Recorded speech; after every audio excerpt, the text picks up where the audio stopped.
It's been 5 years since I last played.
All right.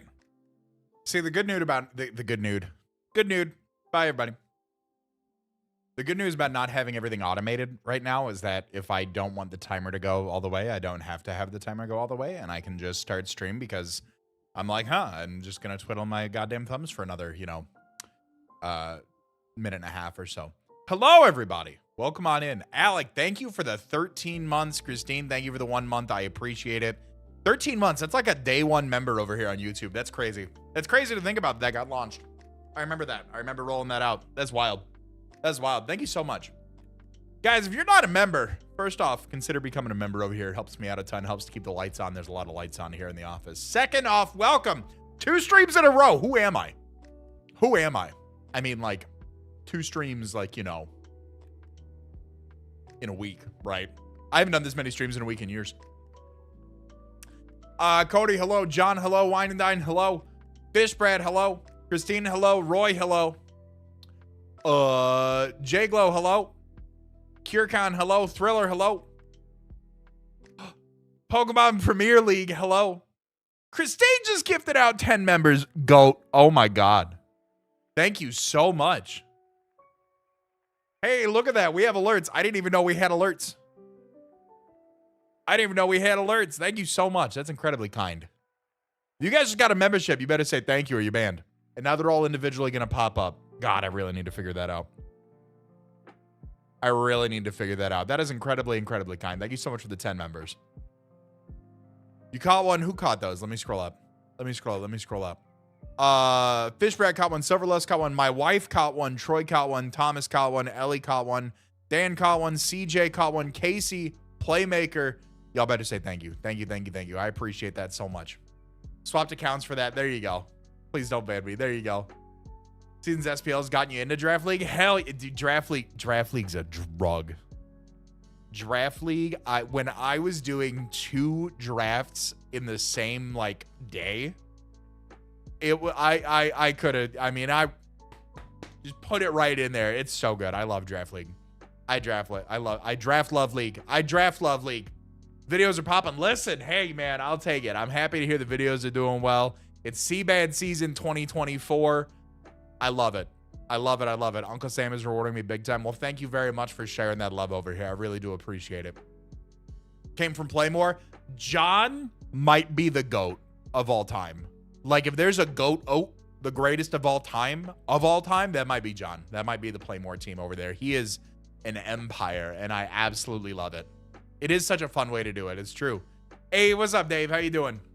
So before hopping into things, I want to say 2 things really quickly. First off, I have an announcement going up on Twitter tomorrow at 11 a.m. Eastern Standard Time. Really big announcement, really cool partnership. Very, very, very excited for this one. I think a lot of people are really going to enjoy it. And then also tonight, I have a Draft League battle, actually. So 10:15 is a cutoff. The other night when I did the PPL draft party, which if you guys haven't seen that, the stream is up. Go check that out. That was a ton of fun. If you guys are looking for more Draft League content, we went through and we watched all of the week 1 battles in the Pokemon Premier League, which is the other league that I'm playing in. This week, we're going to watch as many of the week 1 SPL battles as I can. I have a hard cut right around 10:15 so I can get all my streaming stuff off, put all my recording stuff up because I have a Draft League match this evening. So, I won't go back and rewatch it. I'm not going to make any promises. I'm going to try to get through as many as I can. And if we get down to we have to watch one or the other at the end, I'll let you guys vote on which one we watch. But we've obviously got some ones that we need to start off with. First and foremost being the return of my grandfather to Draft League. I am jonesing for this video. So that's where we're going to start things off. Appreciate you guys tuning in. If you haven't yet, leave a like on the stream. It does help support the video. It pushes it out to more people on their recommended and homepage and all that fun stuff. Really trying to make 2024 the CBAD season, the year of CBAD. So would appreciate any of your help and support there. I do appreciate you guys spending your evening with me. Thank you guys so much. Let me switch over to my main monitor here. All right, here we go. Played in a Pokemon Draft League, which is a format of Pokemon. We are also going to watch this. No, let's watch it in time and a half. Let's watch it in time and a half, because if I don't, I am going to lose my ever-loving mind here. Billy Supremacy, let's go. Hey, what's up, MJC? you get to the battles now, maybe you can avoid choosing. No, absolutely. That's my game plan. I don't want to waste anyone else's time. I don't want to waste any more time. I want to get right into it. Let me grab a share link here really quickly. Where's my copy link? There we go. Let me drop this in here if you guys want to go watch Shady's. If you guys want, I know you're kidding, MJ. I know you're kidding. How dare you sass me? Christine with a $2 super chat as well. Oh my God, you are so kind. Thank you. I gotta watch Drew's. Drew's stuff is always great. I love Drew's. Thank you so much. If you guys want to go watch this video as well, definitely go check out this video. Subscribe to Shady. If you're not, let's go on ahead and cue things up. I'm going to give my thoughts on it as we go. I'm going to pause it where I need to, but it's going to be a good time. Where a bunch of content creators get together and act as coaches as we draft different Pokemon to build teams for a season of intense battles. Starting today and every Sunday for the next 8 weeks, we're going to have a different draft league match where we go head-to-head with a different content creator. And today's game is going to be insane because we're going up against the legendary singles battler himself and all-around so great good guy, watching great this. jawline, Pokémon. Originally for these videos, I wanted to go super hard, and I had a filming day scheduled with a professional videographer to go ahead and do coach interview with me and kind of make this docu-series out of the league every single week. And unfortunately, I did catch a stomach bug earlier this week, literally the day I had scheduled for filming, and we weren't able to make it happen. This motherfucker had a videographer? I can't even spell videographer, and he's out here hiring him. That's crazy. So instead, we're going to follow the traditional draft league format, where every week I'm going to give you a team breakdown, a quick one, and then we're going to hop right into the battle. And some of you guys might not even know my team, and I'll go ahead and show the 10 that we did draft initially on the screen. All right, Shady's team goated. Shady's team goated, by the way. Sneasler, Grimmsnarl. Done. You bring SD every week. You bring SD, White Herb, Close Combat with Acrobatics, and Unburden. Absolutely nutty. Lando T, goat. It lost defog. So unfortunately, I'm not gonna be able to get the whole thing up there. That's why I'm talking about it. Rotom Wash behind me that you cannot see. He does have Archaludon. I put myself here because I was blocking the HP below when I was watching the videos on the other day. So hang tight. He does have Archaludon. Archaludon is not signature move Electro Shot. Serena, great spinner. Magmortar hits like a truck. Azelf super fast, hits super hard. Hisuian Zoroark, just absolutely tricky to deal around. And then Thwacky. Thwacky's cool, provides some grassy terrain for potentially an unburdened Sneasler. Really excited to Terra Magmortar do bits. That's what I'm saying. Hey, what's up, Sea-Dog? How you doing? Defog, Knock, and Rock Poly. Yeah, it really is. It really is. Today just we're that much worse on this the gen. 6 that we're using against Joey. And as a fun fact, one of the reasons why this battle is going to be crazy is because Joey and I haven't battled in singles in probably 5 years since the last draft league. And it was a 9 pretty years, intense game for the actually. Yankees because we were going up against the undefeated Bronx Beartics, and we managed to clutch it up. So even though I haven't done singles in so long, and I haven't done draft league in even longer, there's still some pressure on me here, right? I want to perform for you guys. I want you guys to be excited for the weekly New York Yankees battles. And if these videos do well, that would just honestly warm my heart because I'm excited to give draft league another chance. So if you want to show your Rumor has it, Shady Penguin will do consistent draft league content if it does well. So if you guys haven't left a like on it, let me go. I'm a fraud. I'm fraudulent. I need to go leave a like right now. Where's my thumbs up button? There it is. All right. I'm fraudulent. Absolutely fraudulent. There we go. Make sure you leave a like, leave a comment, and most importantly, watch the entire video and enjoy the match. But as is tradition, before we hop into the battle, never knew. Hold on. Never knew Shady did this content. Shady Penguin is like the father of Wi-Fi comp, in my opinion. So let's look at his team. Real quick. He's bringing Air Balloon, Unburdened Sneasler. Okay, so when the Air Balloon pops, his Unburden goes off, and he's just fast AF. Swords Dance, Dire Claw, Fire Punch, and U-Turn. It's Sash, Hisuian, Zoroark, U-Turn, Bitter Malice, Flamethrower, and Grass Knot. Sylvain Landorus with leftovers. Grass Knot. I traded him that Landorus, by the way. Teehee. I contributed to this battle. Grass Knot, Smackdown, Scorching Sands, and U-Turn. Casper, the Rotom Wash, Will-O-Wisp, Hydro Pump, Volt Switch, and Pain Split. Look at that Rotom set. Shady Penguin hasn't missed a beat. Oh my God. That's a set. He hasn't missed a beat. Look at this. So like the max is sure. Max special attack with just the rest in defense and special defense. He's got AV Archaludon, perfect, absolutely fine. Stamina, body press, goated.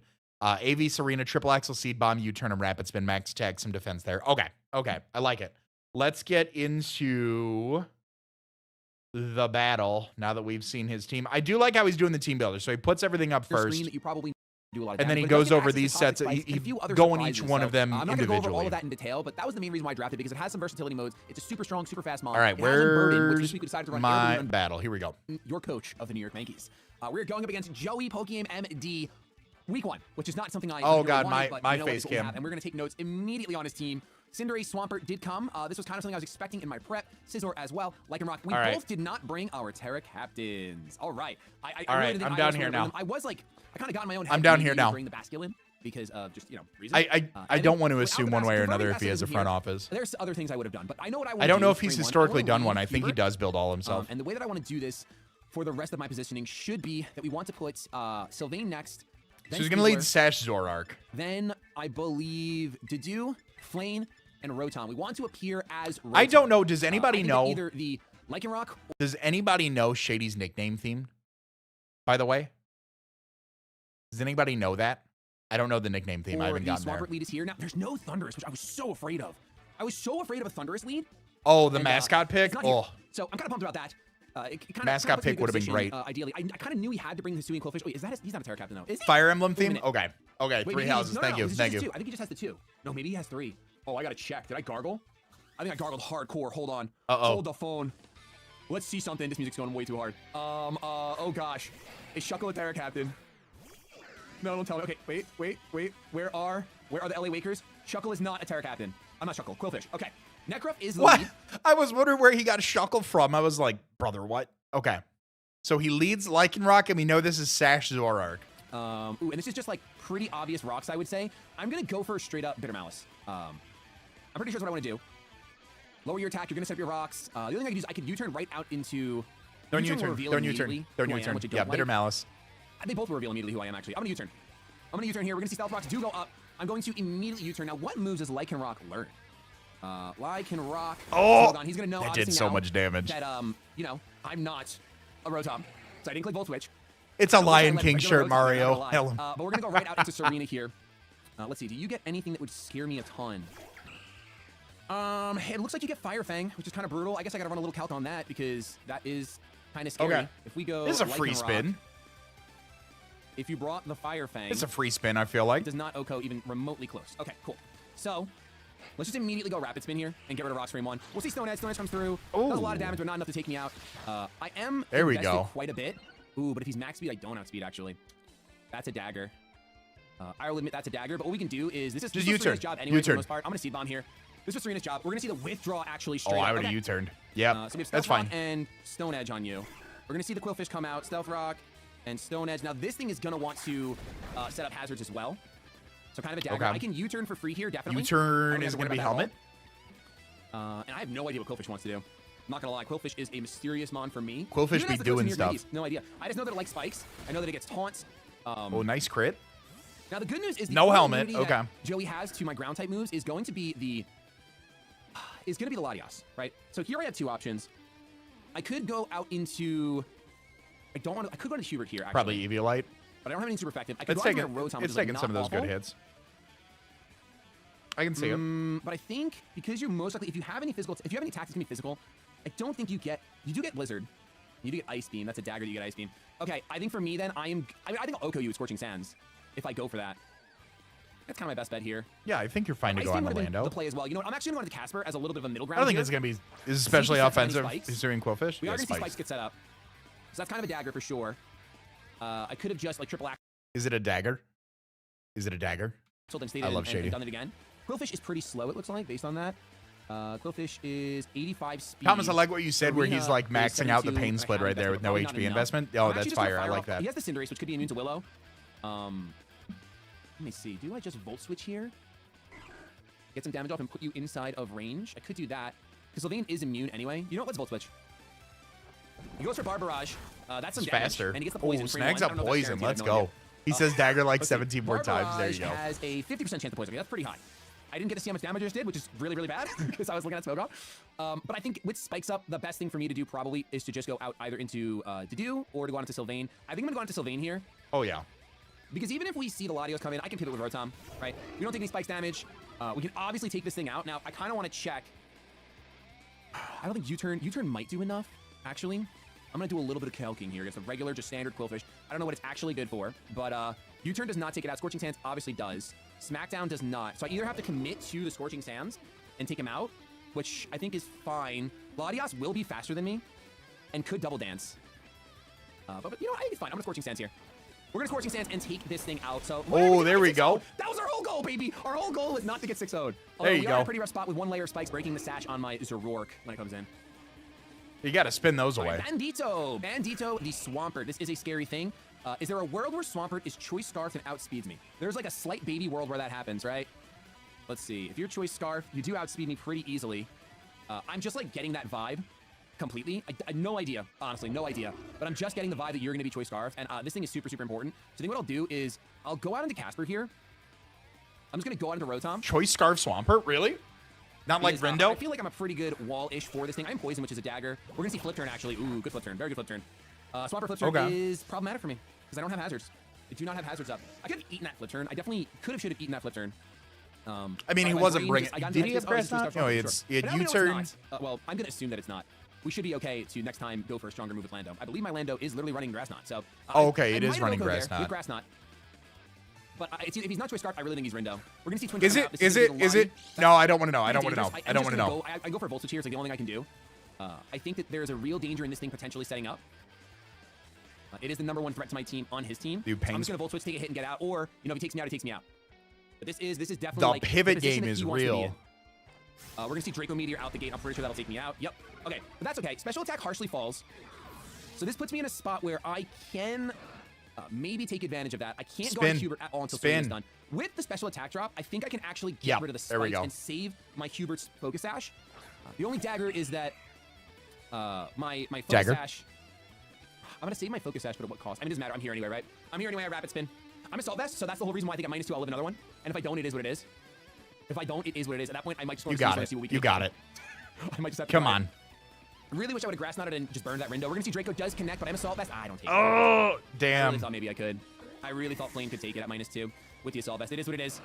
All right, so he's -4. Point, I think that going into Sylveon is pretty free. He's -4. It is a free U-turn. I'm really not in a good spot, though, but it is... Oh, you haven't got the lid. Thank you. I won't get hit by spikes thanks to my Air Balloon, which is cool. You know what we're going to check? How much does Sneasler take from a -4? Let's see. If we go Everybody say thank you, wife.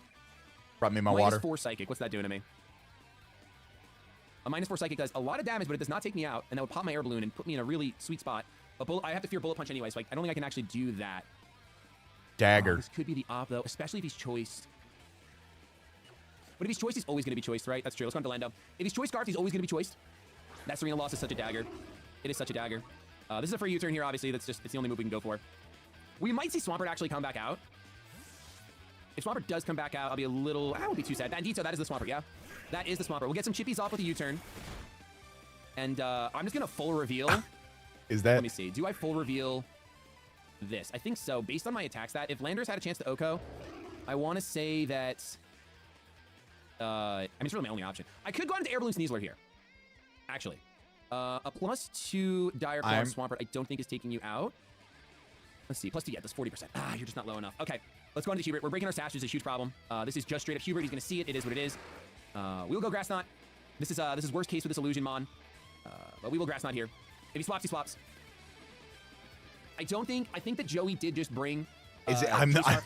Dude, I'm like... I'm twerking if this is Scar Swampert. Being able to just outspeed Sneasler with a Psychic type move is perfect. Okay, he's going to withdraw on the Grass Knot. It was obvious it is what it is. Your Seer, is this Scizor? No, this is the Bunny. The Bunny who is faster than me, and I did lose my Rotom already, so I can't do much about this. This has just got to be either Landorus or it's got to be Dedue. I think I'm going to go into Dedue and hope this thing actually clicks. Hey, what's up, Jay Ricky? How are you, bud? I think that's what I'm going to do. We'll go on to Dedue and see if we can get a U-turn off. It stinks that there's a fainted Mon in my last slot. I think that's how it works, basically. Yeah. I'll never be able to transform to anything else. We'll see. We're going to see Will-O-Wisp. That's not... Is that bad? I'm pretty sure that makes my... Wow, look at Willow. That was crazy. That was a really good play. I guess he was expecting Lando. All right, so based on his team, who's left, Oh, whoa, please don't... Just quits. Oh, no, Lycanroc's not around. Oh, my God. Yeah, Lycanroc is around. He's got 5 Pokemon. I think pretty obviously the Scizor does come in here. I don't think I can switch, though. See, why would Scizor come in with Superpower? I guess so. Yeah. His Lapero didn't activate yet because he used a Fire type move, so I'm pretty sure he can still change typing. I might have to make a play here. Lumberry. Into this. To have any sort of chance. What does Cinderace learn? How much time do I have left? I have 20 seconds. Cinderace learns Sucker Punch is amazing, and it learns a lot of fighting type moves. Coaching, counter. Coaching's not a real move. Don't look at that. Reversal, low kick, low sweep. I'm gonna go for broke. That's gonna be U-turn, isn't it? I'm just gonna Dark Pulse. It is! I was so close to going out into Zoroark, man! I was right there, dude. I was right there. If I would have scrolled more, if I didn't skip high jump kick. All right, it is what it is. That could potentially just be GG. I think that the only thing I can do is go out into... Tough. Tough. Yeah, I don't think there's anything to do there. I was so close to... dude, I was hovering on it. I was hovering on it, man. I'm sorry, guys. He was. What an absolute choke. That would have been so good. That would have been so good. Yeah, I think that's pretty much the game then. I'm gonna go out into just go out to Landorus. Yeah. He's Scorching Sands. Go on to Lando. He's fighting type right now. He can go for a Will-O-Wisp. It is what it is. I'm personally just gonna U-turn. He's faster than me. Are you? Can't miss Willow though. Oh, he's fighting type. That's right. Can't miss Willow. This thing is actually a really good counter to my team. I think we still have to go for it. Luckily, I'm mixed, so it doesn't matter, right? He can miss Willow. He might just go into Lottie here. Why can't he miss Willow? Did I miss something? I'm gonna U-turn. Oh, he does Fireball. Okay. Well, I intimidated you. I'm gonna get a little bit of chippy off. And then I think with the Intimidate, it's about the only thing I can do is go out into Sneasler. I'm faster. I'm pretty sure Sneasler Okos. Yeah. Right? Yeah, that's what I'm saying. He does can miss not that. Oko from this range. So I think my actual win con is getting sleep. I think it's my actual win con. So I think the Scissor just comes in though. He saw my air balloon. He doesn't want to pop Oh, it. he thought fire types and Willow were like toxic and poison. True. He's like I said, he's probably choice scarfed Lottie. He's not gonna hard switch into that. I think I just SD. I think I just SD here. I don't know what else to do at this point. Do you get a second time move? Will-O-Wisp. Okay, you do burn me. That is awful for sure. Okay. But I think that this is still my only win con here. Go for another one. I think I SD again. And even though I'm on a timer, it just is what it is. Now, Bullet Punch is always going to be a problem, right? So you know what? I have to Dire Claw. I have to Dire Claw now because you should stay in. No. You did not. Bandito. Okay. So we get a basically neutral chance to put you to sleep. Okay, I crits and I para. Okay, that could be my only win con here. And he's on the air balloon still, so he can't. He can't go for EQ. In range, right? So yeah. What I need to happen is I need a full power for a chance to win. I SD here and I hope for a full power. It's my only win con. Joey always says play to your win con. That's what we're gonna do. Any full power? No, Earth power. Okay. He missed the air balloon!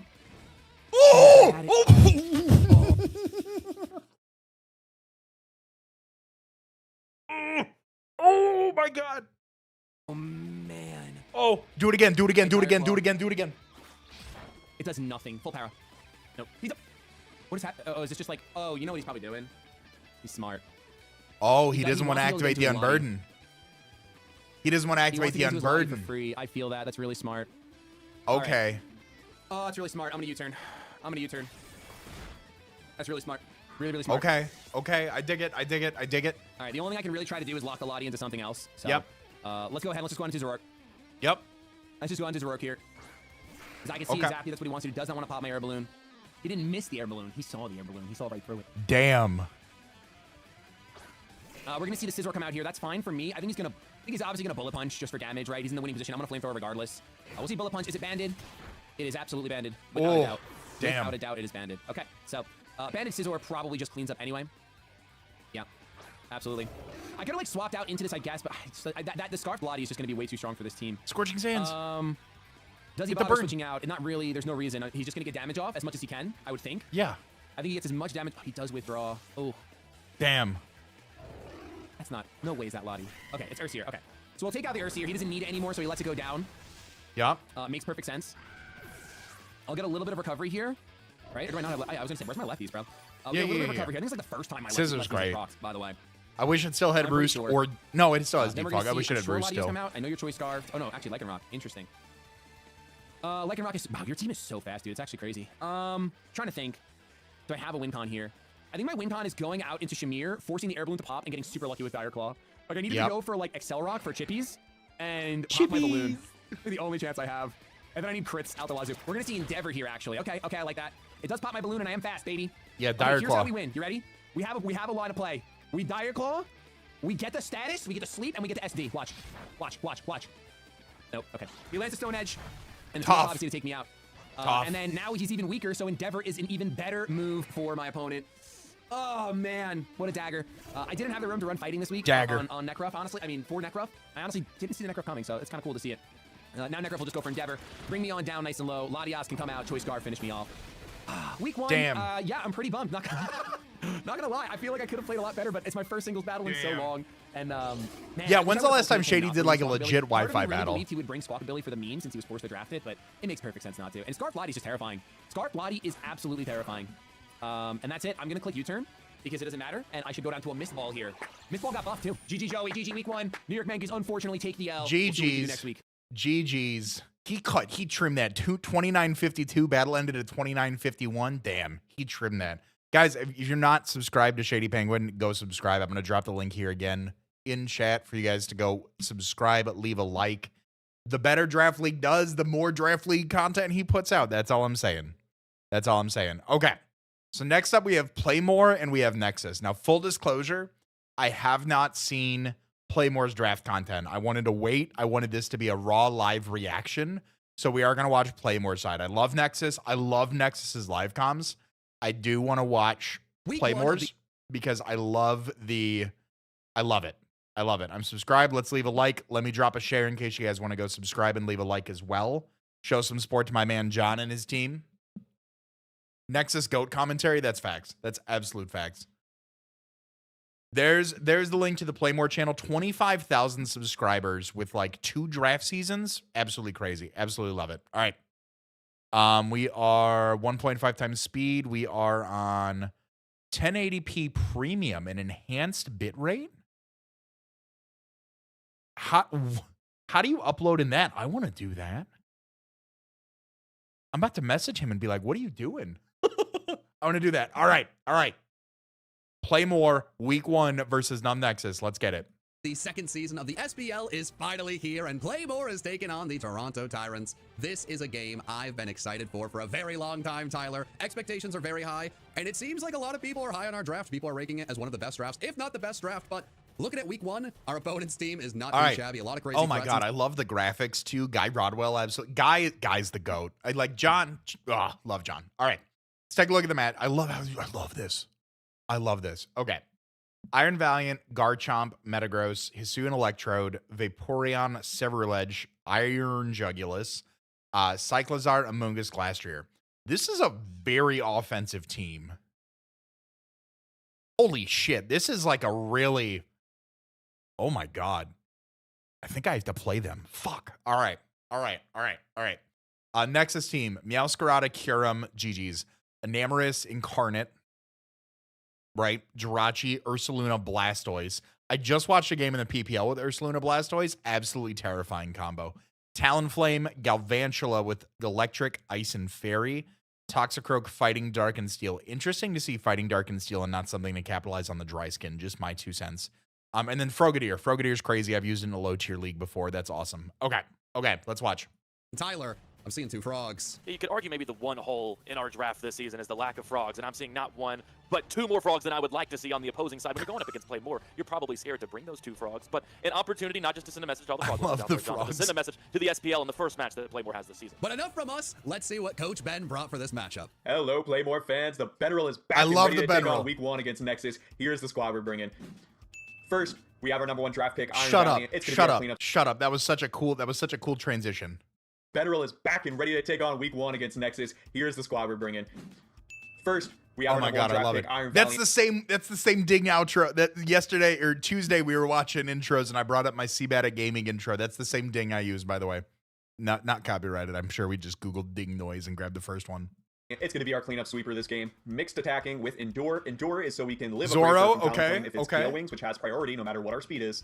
Takes Brave Bird Recoil, and then we outspeed the next turn and kill with T-Bolt. Close Combat, Thunderbolt, Vacuum Wave does all the damage we need to for the rest of the team. Vacuum Wave, ideally for a Choice Scarf, Meowscarada. Next, we have Metagross. This is going to be our potential lead against Frankie, let's go. We are rocking a very bulky set with Assault Vest and enough speed to deal with Ursaluna. We have Bullet Punch I for priority. thought my videos were very high quality. I am being shamed right now for what it is. Rock off for items, Hammer Arm to get chip on Ursaluna or get rid of a Chople Berry, and then lastly Rock Slide to catch the Talonflame or to break down the Galvantula and clean it up with Bullet Punch after. Next, we have Garchomp, a very defensive and speedy set this week just to help get chip everywhere with Rocky Helmet and Rough Skin. Stealth Rock is just nice to get on the field. Arlong, pretty scalable apart from their flying types. And I can just Dragon Tail out anything that needs spacing that might be setting up, or just to get extra chip with Stealth Rocks on the field. And lastly, Endure is just to get the most possible hits against a Rough Skin and Rocky Helmet for them to take the most damage to get it in range for Iron Valiant. Next, we have our another Rocky Helmet mon, Amoonguss, very defensive. Among Us, deal with that's not a as One much as Piece possible, name. But mixed special defensive to also help with a special attacking Enamorus. We have the amazing Regenerator ability to come in and bring as much health back to us as possible. Spore is pretty spammable versus their team. We might see safety goggles, but it is nice just to have in the late game. Stabs for Sludge Bomb and Giga Drain, and Foul Play to avoid setup from potentially Toxicroak, which walls our stabs, and then as well as getting good good damage off from the Jirachi as well. Next, we have our Terra Captain, Glastrier. This is a very bulky set with Kuzan, substitute oh my leftovers and god. IMX. Kuzan. Okay, so I like One Piece. Among Us. One Piece. Okay. Love this. I want to look at it. So he's got leftovers. He's running Terra Electric, Sub Icicle Crash, Horsepower, Terrible. Ooh, I like that a lot. Decided to use this thing because they have no switch-ins. I like Terra this a lot. Electric and Terra Blast, Icicle Thank Crash, you, Dave. I Horsepower, appreciate it. We're able to deal with everything on their team. The best thing that can handle it is Curum, which takes 40%, and it doesn't get any worse. It's time to do some damage. And lastly, we have Cyclozar to rapid spin away any sticky webs because Iron Valiant will not get Gotta its have speed boosted Bubby. if it has its speed lowered before the booster energy goes off. So very important role there. Knock off. I think what I really like about this team building, by the way, I was going to go, this is so like just interactive of a graphic. I wanted to go click on it, is that nothing is running max attack except for Iron Valiant. Like that is so good. Like Metagross, 16 attack, Adamant Nature. Garchomp, 52 attack, Jolly. Among Us has none. Glastrier, 40 with an Adamant Nature. Like, I love the building that this is. Oh my god. Potentially the weak Cyclozar. And that's the squad. Let's see if we can pick up a dub for the first week of SPL Season 2. I Thank fucking you, love Coach that. Ben. Oh my god. I love everything about the team he's bringing, Tyler. This is the type of team I would have used when I was coaching. And honestly, This is what I've expected goated. from Ben. This draft, very clearly better for his play style. I'm so excited for this battle. I'm so nervous. And wow, Blastoise on the squad. Tyler, we felt pretty confident in the 6 or 7 we'd see, but Blastoise was one of the 3 we didn't expect to see. What are your thoughts seeing that on the other side? Well, we had talked about Blastoise right before we started watching this battle. We had So they mentioned, should we take commentate Blastoise as a serious threat? And there's- they commentate over Ben's like live play is what I'm gathering here. we brushed it off because of, on our side of things, how many threats we have to Blastoise. We figured that might push them away from bringing it.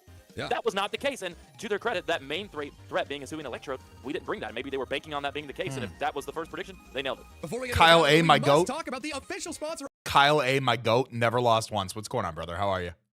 of Play More, play-more.store. Hey, this incredible Bubby plush, the mascot of the team. There's some merch there. We'll have new designs in the future, hopefully this season. But for now, go pick up something as you're seeing Love it. every Sunday rooting on this team. Tar Heel I'm doesn't very speak in this excited section. with these spiffy I suits love on. it. But when the suits come off, the Play More shirts come on. Yes, and we are going to have so many Bubby plushes, and just imagine what Playmore is going to do for an love it. eventual championship. It's going to be so All grand, right. and it all starts All with right. this match.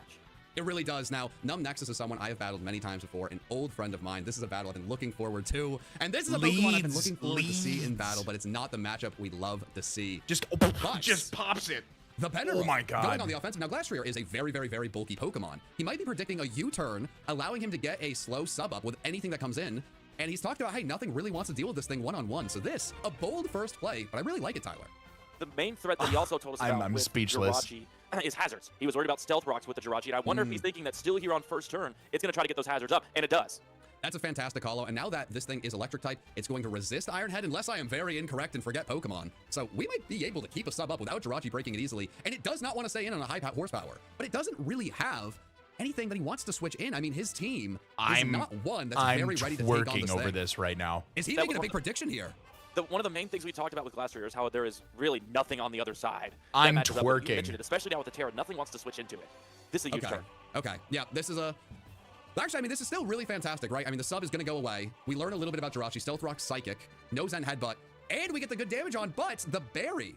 So this Jirachi was very, very ready to lead and possibly be up against maybe a Garchomp lead. I don't know if it was specifically ready for the Glastrier. Okay. It can't stay in again. But I wonder here if it's banking on this exact move. If you go all in, and even it tells me from looking at the team composition from Nexus, you're going to see a heavy banking on predictions because just that team comp, bringing Blastoise, that's a prediction in itself. So Yeah. I think we're probably going to see a pretty aggressive battle style, although you've had your fair share of battles with him in the past. You know that better than I do. Damn, that took nothing. I should. But that damage, Tyler, I'm not sure if that'll break the next sub. That may be a damage roll. Maybe it's just enough to break the sub. Ooh, But could it you seems like imagine? there's an acceptance to lose Jirachi here. I mean, Could you imagine if that's a roll can't to switch break at this sub? point. We have the sub up. It's the beauty of Glastrier's low speed. It's surprising to me that we were able to get this Pokemon when we did late in the draft, because the only knock on is the low speed that allows it to do what it's doing right now. Tank a hit, get a sub up, and now the opponent's in a really bad spot. Yeah, we may not have a very, very healthy Glastrier at the end of this, but we are going to start this battle ahead, as I'm pretty sure high horsepower is going to take this Jirachi out of... Damn. miserable Okay. I was existence. waiting for I it. thought the sub could live. I got excited, and now the Jirachi is dead. Good riddance. The Oh, crit and it was not a crit. necessary from the horse. Goodbye. Sayonara. I'm not gonna miss you, Tyler. That's +1 attack. That's the ability we talked about that makes this Damn. thing so dangerous. And it's like at talked half about this before. I've HP been able to watch too. good playthroughs utilize Moxie. This is the first time that I've been able to see Chilling Main effect at all. I'm gonna be honest. When we were coming into the season, I did not know it existed. Now I do, and it's one of my favorite abilities because we've got it on our side. If anybody else had this and we were facing last year, I would be terrified, to be quite honest. I like this One of my guy. favorite Pokemon to use in Draft League. It was I don't know the Mudsdale. other guy. This is I like just this guy. Mudsdale times a billion. I mean, Stamina's a fantastic ability, but I mean, this thing, instead of boosting the defenses after it gets hit, I mean, every kill it gets that plus attack. Now the crazy thing with this Pokemon, obviously with speed, it's not like it's going to Moxie sweep with like a Choice Scarf or after a Dragon Dance, nothing like that. But what on our opponent's team can It was come said in that crit and take this mattered? thing out Oh, easily? damn. I'm not sure. I mean, was Ursaluna on the other side and I may have missed it? Like, yeah, I don't know, man. I don't know with what we're seeing if there is confidence that they can take Glastrier out in one hit at this point. Yeah, we might be able to take a that's an interesting second one. Pokemon down with our lead. Now, we also have the opportunity to switch out, and it could just be the safe play. Make sure we preserve That's this insane. Pokemon. But Hey, what's up, Mitch? I don't know. This is a really, really Main exciting channel spot to editor? be Okay, in. cool. But we go straight into the Amoonguss, which is, I mean, it makes sense. Amoonguss is a pretty safe switch. Obviously, switching Amoonguss in on a flying type is not the best thing. I like Amoonguss. It's easy to switch it in on most physically offensive Pokemon. Other guy is at the this editor? point, Okay, cool, I trust cool. the Mineral. Amoonguss with the Regenerator, even if it does happen to go for, some sort of crazy prediction here, will be fine. And the chances of a prediction that insane on Electric type horse are slim to none, I'd like to think. I do remember from past battles with Enamorus that one of the best tech moves it has is Earth Power. And I wonder if that's what Ben is banking on here. I would assume so, but we do see the play rough. They go for some sort, that was a safe move, a predictive move in case Ben switches, even if he stays in. Wow. Life Orb. That's a ridiculous Physical. amount of damage. Interesting. For that to, even with the Life Orb, not very effective on moves, that's a lot of damage. That's a big hit. There's a lot of investment there for that to be able to do as much as it did. That's wild. And that's kind of what I was a little bit worried about. Hey, doing well, Mitch. How are you, bud? A little bit too insane. The ground move, like, that kind of coverage, maybe a little too safe. I felt like we would see Fairy there, a nice in-between, which would make Amoonguss the right switch, but to see that kind of damage, this does put us in an interesting would it spot, have, like, Zen now Headbutt right that here? this is a physical Enamorus. And right, but contrary, right? Contrary with the superpower? That's fair, but I still feel like you Does it feel get pretty good superpower? about Metagross. Does it actually? I don't think it threatens Metagross too much. Interesting. Yeah, it is interesting. Now, Metagross, of course, with the Assault Vest is going to be able to hopefully help us tank some of the special offensive Pokemon. But He just goes right into it. Play rough or just pretty much anything that's not superpower and boosting up, we should be able to threaten it out. So it really, that looks great. Yeah, that's beautiful in this game. Wow. There's Zen Headbutt. Okay. Yeah, I like the thoughts from you. From our side, it's interesting. I'm so much more, well, I mean, we're probably as worried as Coach Ben, but he's got confidence in his decisions, right? I'm thinking about what could go wrong in the situation. We bring in Metagross, 9 times out of 10. It does get is the superpower? perfect That's play. crazy. On I gotta the draft off it. chance that there's a prediction thinking that Amoonguss doesn't want to stay in and possibly go down. That's superpower. We could have been in a really, really tough spot as this thing. Maybe not set up the sweep, but maybe set up to break through a Pokemon or two. Now, Ben has that momentum, knowing it can't stay in. Go for the knockoff. See what's going on with the Blastoise. With the Citrus Berry.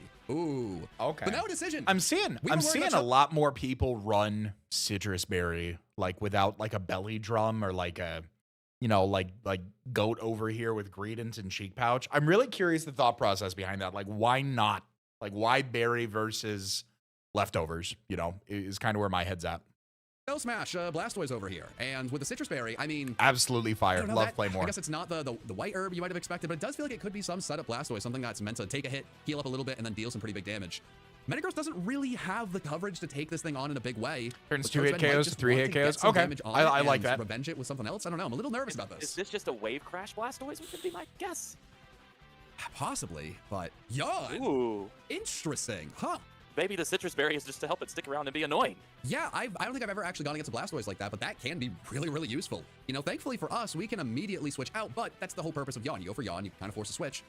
What is that next play? What is Nexus setting up in this moment? I don't think I can see what he's setting Flip up. turn but Blastoise? I'm a little bit nervous. I imagine there's something sneaky behind that. Oh, thank you, Lancer. able Yeah, to we take were out that talking first about one, that. but I Jirachi wasn't was sure. I kinda hanging never out there like, hey, never I am encountered. doomed This is to my die early first in this Playmore game. video. So, things are not blasted open yet. I don't feel like we know what Nexus's win cons are. I do love seeing the new Bubby come in and immediately get yawned. Interesting. Protect. Coach Ben just saying, I'm letting this thing go to sleep. I am sick of this.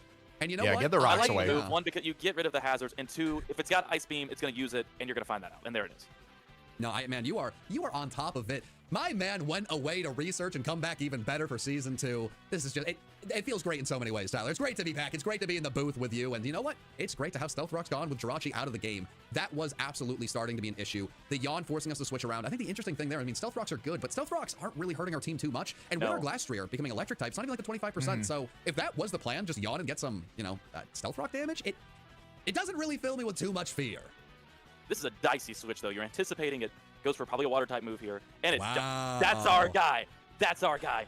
Yeah, I really like that. Now, Ice Beam was a possibility still. Damn. But If we saw an Ice Beam from Nexus, I would have been so excited. I think I would have said, hey, we're going to win this game. We might win this game 5-0 because that is too safe a play. You yawn to try to set something up and then just continually Ice Beam.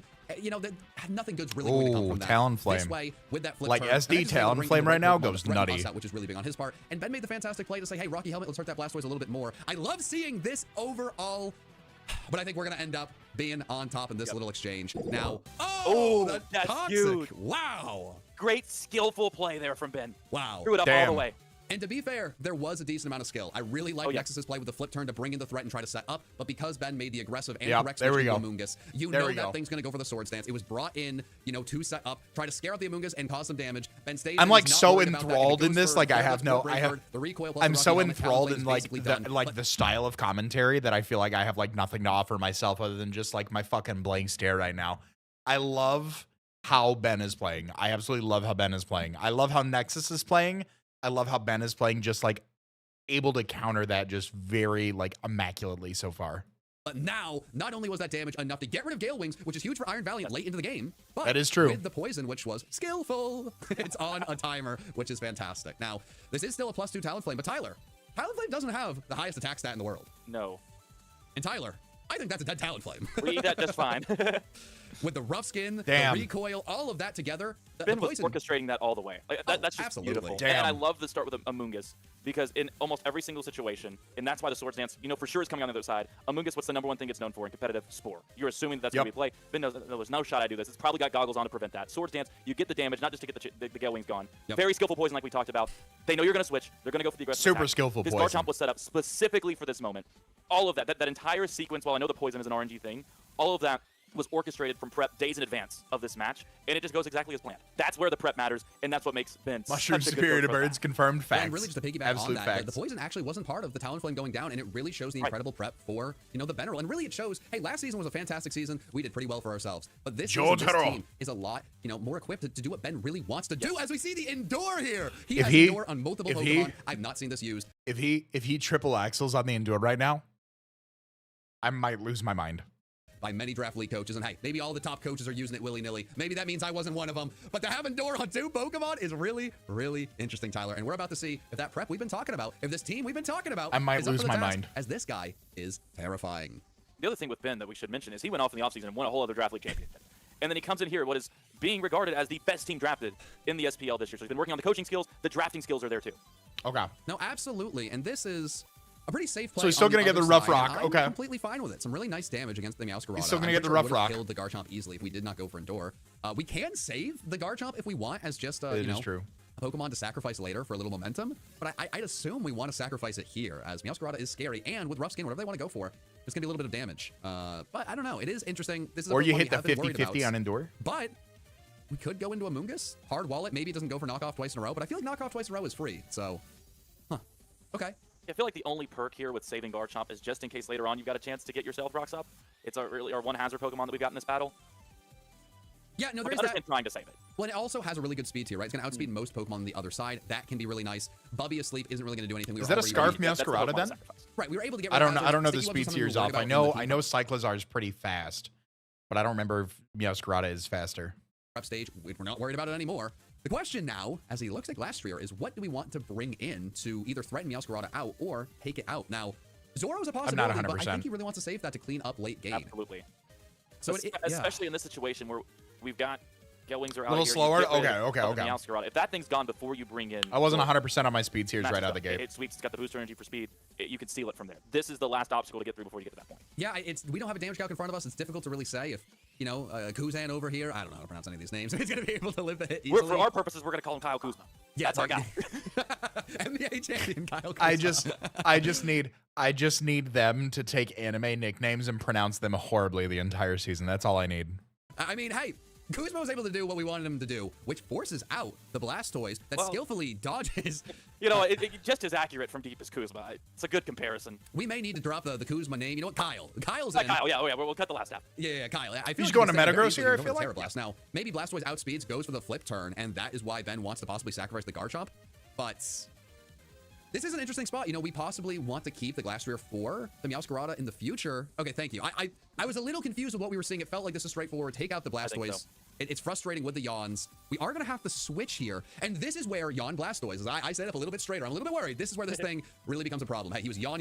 So now who turn comes into in? Swords Dance, you know, Gale Wings, freaking Talonflame, the bird. Yeah, I was it's about doing to whatever say. it's doing over there. What is he doing this time? Yawn into what? Yawn into something that What wants was to that? set up. And Ben's got What to be was very, that? very careful with his next play. We have I our feel like chips. this might be Ursaluna time. It's interesting, man. It's very interesting. So it's taken a little bit to bring in that next Pokemon.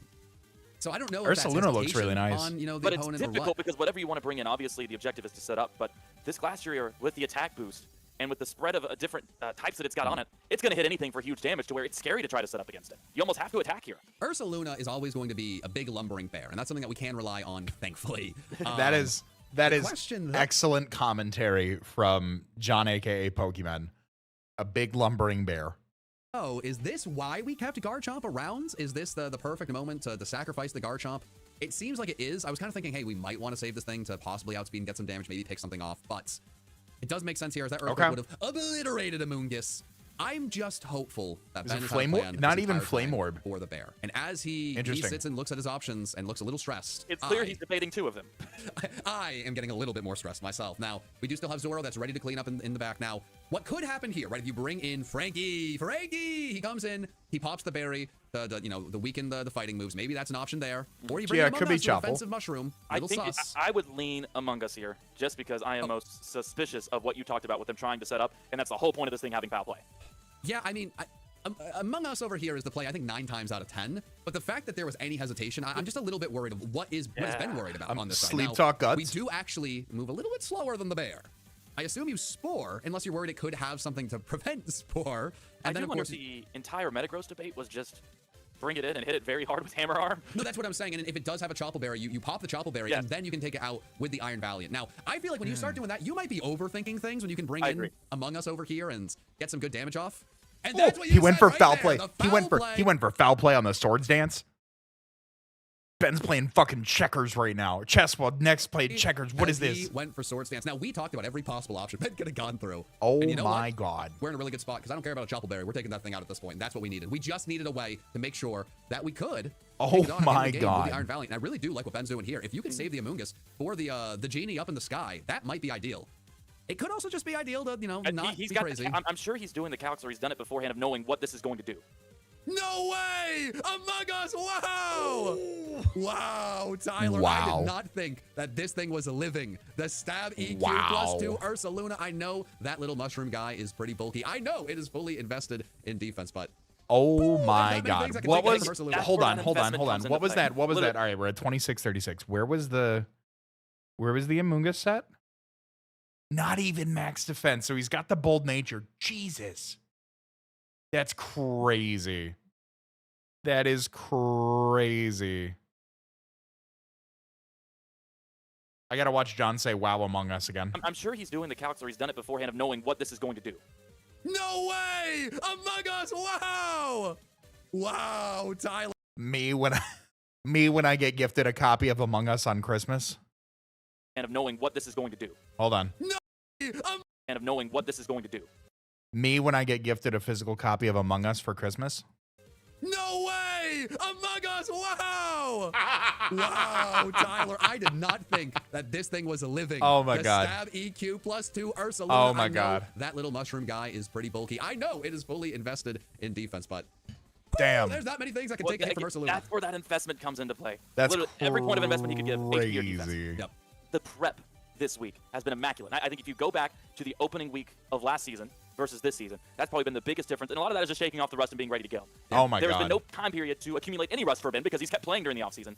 The prep from the beginning of last season to the end of last season, that's probably the number one thing we talked about was how much better it got. That's just going to trickle over into this season, and it's going to keep getting better. And he's already a good enough battler, so that the prep was really the only thing that needed to be improved upon, and we've reached the point where it's Elite 2.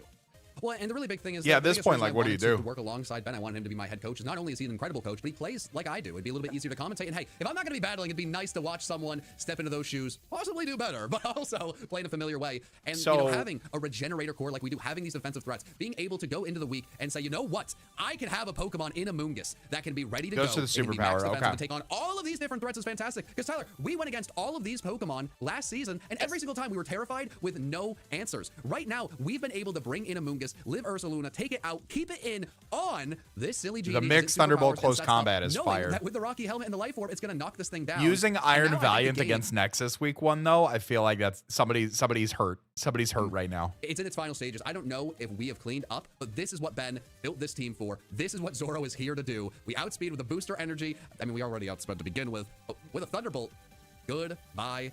I'm not going to try to pronounce that. Tyler, give him a new name. Steve. Goodbye, Steve. It's amazing to watch the way this battle has unfolded, especially with what's on the other team, because like you talked about, these are Pokemon we were terrified of last season, and they were all split up. So you got 2 or 3 together. I would, you put Ursaluna in that conversation. 3 Pokemon on this team that last year would have been on separate teams, and each one a dire threat where you're just scared the vacuum wave? 3 all on one team. Not close and combat? Ben has put on an absolute masterclass of how to take care of them. And now we see the vacuum wave. I don't know if there's an expectation it could be Choice Scarf on the other side, but does this kill? Oh, so close. Okay. But wait, stronger, but that didn't do anything the first turn. Oh, and we are fired! And just like that, Claymore takes a convincing week. Was it Scarf 1 Masquerada? victory. There's no such thing as a vacuum wave miss. There's no such thing as a close combat miss. The coach on the other side, I don't know if he was doing a calc to see if he hit 3 times if it would have mattered. It doesn't matter, coach. Damn. You got that W. That was a game. Absolutely It was Scarf celebrate this Masquerada. win. And Beautiful. you know what? This is a fantastic way to start the season, Tyler. I Beautiful. love how much time we were able to spend in this. Love that. Love that. Iron Val getting the final blow is absolutely dirty. I'm going to drop the link over to Playmore's channel one more time if you guys want to go leave a like, subscribe, because the week 2 matches are coming up this weekend. Next up, we got Kyle A and Shuckle King. All right. Calling upon Blood Moon Clefable. Let's run it. I am excited. Hello? Hello? Pause. Hello? Pause. Hello? Hello? Pause. Hello? Thank you. Thank you. Pause. Subscribe. Like. Share the link. Where's the link? Where's the link? Here we go. All right. Kyle A, ladies and gentlemen, has never lost. Factually, never lost. There's a link to Kyle's channel. Go subscribe. Go leave a like. Let's watch. I like this intro already. All right. Clefable, a Pokemon we have seen ever since the very beginning. Ancient Hisuian textbooks even mention large alpha Clefable. However, what if I told you there may just be one more Clefable form out there waiting to be found? And no, I'm not talking about Mega or even Gigantamax Clefable. What I'm talking about is something much, much more extraordinary. Okay. By clicking the subscribe button, you can join me on this quest to try to summon the Blood Moon Pixie. Blood Moon Clefable, let's go. Premier League, I will be taking on YouTuber Shuckle King, who has Blood Moon. All right, let's take a look at these. Let's take a look at these. Hey, what's up, Glenn? How you doing, bud? All right. We got Greninja, Excalibur, Blood Moon, Glimora, Hatterene. What is this team? Hatterene, Bronzong, Offshoot Raincore here in the back with Pelipper, Ludicolo, Kilowattrel, and then Mienshao. Kyle's got Latios, Excadrill, Clefable, Houndstone, Tentacruel, Vikavolt, Ogerpon, Ursaring, Moltres, Mienfoo. Look at this. Look at this. Look at this. Look at this. Ursaring, Ursaluna Blood Moon, Mienshao, Mienfoo. This was scripted. This is absolutely scripted. I love both these teams, though. Terra Bronzong. I don't know how much I feel about Terra Bronzong. I know last season SK brought, he had the Terra Umbreon as well, which I thought was cool, but Terra Bronzong, I don't know how I feel about that. Terry Ludicolo, nuts. Absolutely nuts. Terra Houndstone, absolutely nuts, especially with sand. Terra Vikavolt, yeah, okay, I like it. Terra Steel paired with Levitate, I'm always a big fan of that. Terra Mienfoo, I better see Mienfoo just fucking sweep. Terra Fighting, Terra Fairy, Terra Steel. Okay, I like it.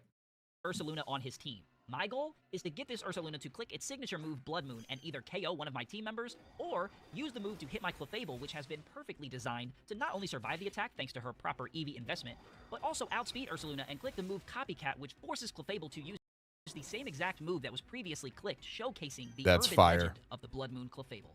Okay, so I'm connected here against my Brody Shuffle King. That's I'm going to go ahead and just fire. my Volt here, plug me in. One crazy thing is that I did not bring the sand, and he did not bring the rain. So pretty much both of us were like, I need to see this work. If the other person wants to bring their weather, I'll just play around it. But it turns out neither of us did. So I need to see this work. it's pretty cool. So we already. I'm excited to do these every week, Cody. Let's dive in. Insert waifu. All right, we got plug me in. Plug me in and insert waifu. Those names are so scripted. Right here, I'm just gonna Terra and Flash Cannon. Off rip. Hey, off rip, baby. Let's go. Let's do I it. think that's safe. Let's do it. Let's see what we're gonna do. Obviously, I'm not gonna sticky web. He does stay in, so let's see it. Hold on. Hold on. Where'd my that's why I'm on auto. Okay. Kyle A uploading in 1440p. Goat. This should do a pretty solid chunk here. All right. Yeah, this is gonna hurt. Boom! Oh yeah. Missile fire. Okay. I'll take that. Damn. I am Special mindful attack now. drop. Let's see. Hatterene. It does get me with the -1 on the mystical fire. I mean, you did over half. I feel like a high roll, even a -1, should still. What I can tell here. So this is pretty much a coin flip to kill him here. I mean, I have 52%. This calc says with 0 special attack investment, mystical fire does 52 to 61. I think I'm just gonna switch into the Skull Kid, Majora, the Ogre Pawn. As you can see, I actually have Utility Umbrella on 2 of my Mons here because I was expecting the rain, and these 2 Pokemon Fair. have recovery moves, being Synthesis and Moonlight, so I didn't want those to be nerfed. All right, I'm gonna go Majora here. We'll see if he stays in. The blinking on my forehead right now from Utility Umbrella Synthesis and Moonlight. I am gonna be weak to another Mystical Fire, but I am gonna get +2 off the Defiant, which is super nice for me. So let's Kyle A might be playing in fucking 4D chess right here. go. Now, nothing is going to want to switch into the +2 Ogre Pawn. I'm pretty sure knockoff is just my play. +2 knockoff is going to be killing this guy, God. Probably. Can't assume the spread, but I'm pretty sure that this thing dies. And then if he does switch, hey, that's big damage and an item off of something else. We love it. Oh, man, I'm excited for this league. The Legacy League, I got the Legacy team plus Ogre Pawn. AKA Legacy team is Nintendo goated. 64's The Legend of Zelda Majora's Mask. And I actually have the Majora's Mask on my wall right here. I'll show it to you. Jason Kelsey. Ooh, +2 knockoff on Bronzong? Please. Give me that. Bop. Love Damn. it. Eject button. Ooh. I think I actually just killed this guy with low kick. I probably should have knocked off. I probably should have calced this again before I just clicked that, but I'm trying to save some time here. So sorry I jumped the gun on that one possibly. But I mean, +2 low kick should be doing like 40%. So I definitely think knockoff would have been better. But low kick is going to kill the Bronzong, and now that he doesn't have eject button, it's kind of why I was willing to go for this. I didn't think he would switch. Yeah. So that crit does not matter. That was Let's doing at least go. 40 if Jason it's max Kelsey. HP. I just found out who Ogre Jason Pawn Kelsey was kills this the week. Bronzong. First blood. Don fans. Let's go, baby. He's in a bad spot. Oh, okay. I did just reveal the low kick. Yeah, don't you? But, I was about to like, say, don't you just low I don't kick? know how fast this thing's gonna be. I don't know if it's scarfed, but I mean, I'm just Yeah, gonna I low was about kick. to say, it could be. He's gonna shard me. He does have the shard. Okay. Okay. I might be banded. I'm pretty sure I'm supposed to live that. Yeah, it does 51 to 61 if he's adamant max attack. So he has to be banded. Okay. Okay. Good play. Bax kills Ogre Pawn. Okay. Unfortunate, but gives us some information we needed. I KY think from here I can just go Jellyfish, back into my Bike Elon Bolt. Musk. Oh my God. I'll probably flash cannon again here. He is gonna switch out. What are we gonna see here? Ludicolo maybe? No, he just goes Hatterene. Okay. He's Oh, gonna he give just us stacks the Hatterene. Hatterene. Nice. Okay. Let's go. Vikavolt. Kills Hatterene. Nice. Okay. Loving this. I'm loving it. Loving the team synergy here, baby. Yeah, I was about to Alright, say, let's good go. start. Off to a great start. All right, get this Hatterene off the layout. Get a little lefties leftovers. recovery. Nice. And that also after that switch, yeah, he's definitely Live editing too. Love it. Okay, it is Ludicolo now. I know that this is a Terra captain of his. I'm assuming he would just go Terra Water. I think with me expecting that to be Water, I'm gonna go into my KY Jellyfish. Let's go plug me Okay. in. I was about to say, Ludicolo went on that. Interesting. All right. Okay. KY Jellyfish, get out here. Look at the lefty throw. Just like Tua. All right, Hydro Pump. It does 2. Not bad. And let me take a look here. You just flip turn, right? Ludicolo. I wonder if he doesn't have special attack investment. So I'm at 314. Hmm. He's at about 13%, so maybe he is max.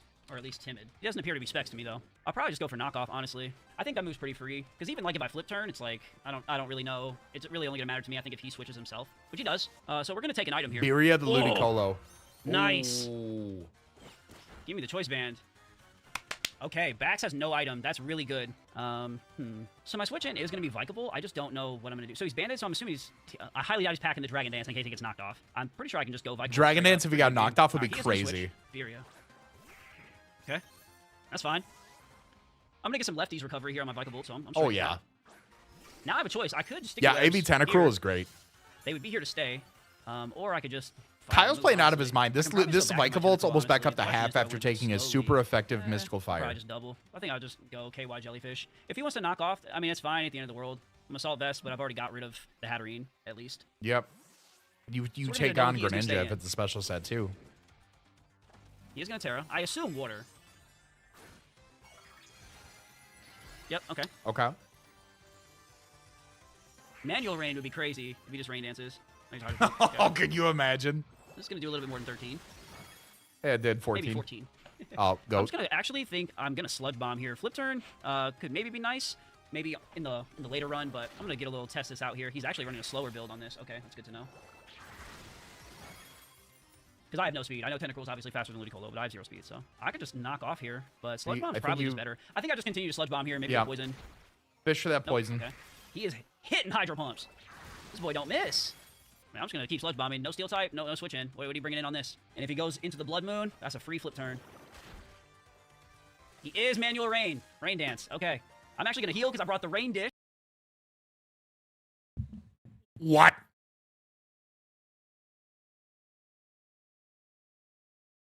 What? Losing my mind. Losing my mind. I am just going to Sludge Bomb, though. Manual Rain, though. He clicked it a little bit late.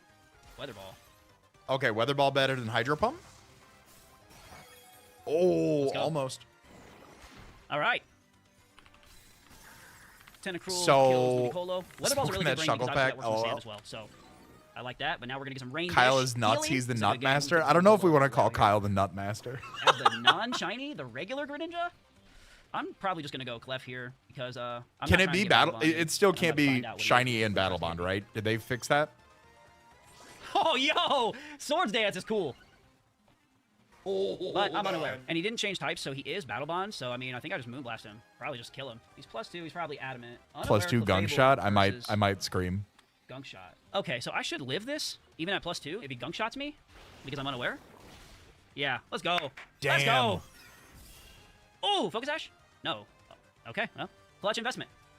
Clutch investment. Damn. Okay, okay, so Shadow Sneak. I was about to looks say, like I it's wasn't not sure if they really fixed bad that or news. not yet. I think I'm just going to sack off my Tentacruel. Not fixed I'm it, gonna but give him like a made KY it so like you Jellyfish. could patch it, like Maybe ability we'll patch luck it or out here something. and dodge. Or maybe he'll just Shadow Sneak. Oh, it's Liquidation. Okay. Okay. All right. Liquidation in the rain, that'd be fire. Greninja. Okay, it is Battle Bond, so now he is +3. Battle Unfortunately, Swords there's no Dance after Battle jump. Bond. There's no more rain, so that's good. So Latios comes out. He is now +3, Damn. and then +1. What about a +1 Dark Pulse? What's that doing to me? This is actually really scary. He's not Life Orb, though. I didn't see Life Orb damage. I don't know what item he is the problem. Lottie, no I'm Greninja. not sure if I get leftovers if I go in with Vikavolt right No, no, I I wasn't think I sure, just go Kyle. I Vikavolt. know it was a big thing back in the day where if it was like now. I wish I had priority. not Alright, so shiny no mail, lefties that it here. had to be the Battle Bond one. This is bad. At +3 and +1 versus Vikavolt. How much HP do I have on my Clefable? I can't see because the shit is in the way. I have 113 HP on my Clef. Liquidation is killing me. Shit. I think I just gotta play for a roll. I think I just Flash Cannon. Fling! Jesus Christ. Fling Big Nugget. Fling Oh my Big Nugget. God. What in the fuck? Oh my god. Greninja kills Vikavolt. Oh my I should've gone God. Clefable. Oh my lord. That's funny. Okay. I guess I can just go Latios. I hope he doesn't have 2 dark moves. I guess I just go Latios. Yeah, I Latios gotta would fix my Latios thing would here. My resist. Tentacruel's No, dead, Latios doesn't and my resist Vikavolt's the dead. All right, I just flip turn here. Gunk Shot, but Oh, yeah, what a flip game. turn. Good game. Fling Big Nugget, dude. Goddamn. Swords Dance Fling, Gunk Shot, Liquidation. Yeah. Oh, Oh my god, GG. This dude hit every single fucking Hydro Pump and Gunk Shot. That is insane. I feel that. Cool. I feel that. Well, GG. I guess I can go Clef. Maybe I go Clef and then hard switch into Excadrill and hope that I get him to click Gunk Shot. I don't know. He probably just clicks Liquidation from here. I guess I just Moonblast. Damn. Wow, GG. Greninja lived on 1. This man hit every Hydro Pump and Unsolved. Gunk Shot. Rip. You know what? It's okay. Last time I played him, I got insane hacks on my end, so this was a really Damn. good game. And if accuracy is all I got to complain about, it is what it is. I'm just an Ironhead. Damn. So, GG. Damn. Please go check out my opponent, Shuckle King. Link in the description. And we are going to bounce back in week 2, baby. I do think that he has the best team in the league, Shuckle. So it was a tough week 1 matchup, but I think it was a really good game. Oh, and facts? It was actually kind of cool seeing 2 other teams go with neither team using weather. But yeah, that's all I got. I'll be back week 2. Peace. Facts? Shug King is the best team? Hello, I don't know. everyone. There This should be- is Running on MVs. This is they got some good teams. Let me go back real quick.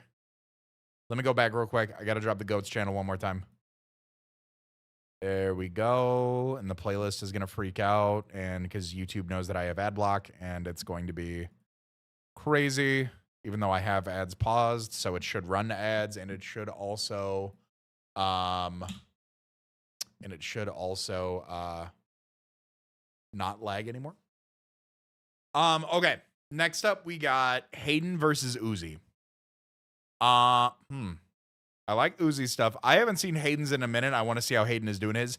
Hayden draws his own thumbnail, by the way. I don't know if y'all know this.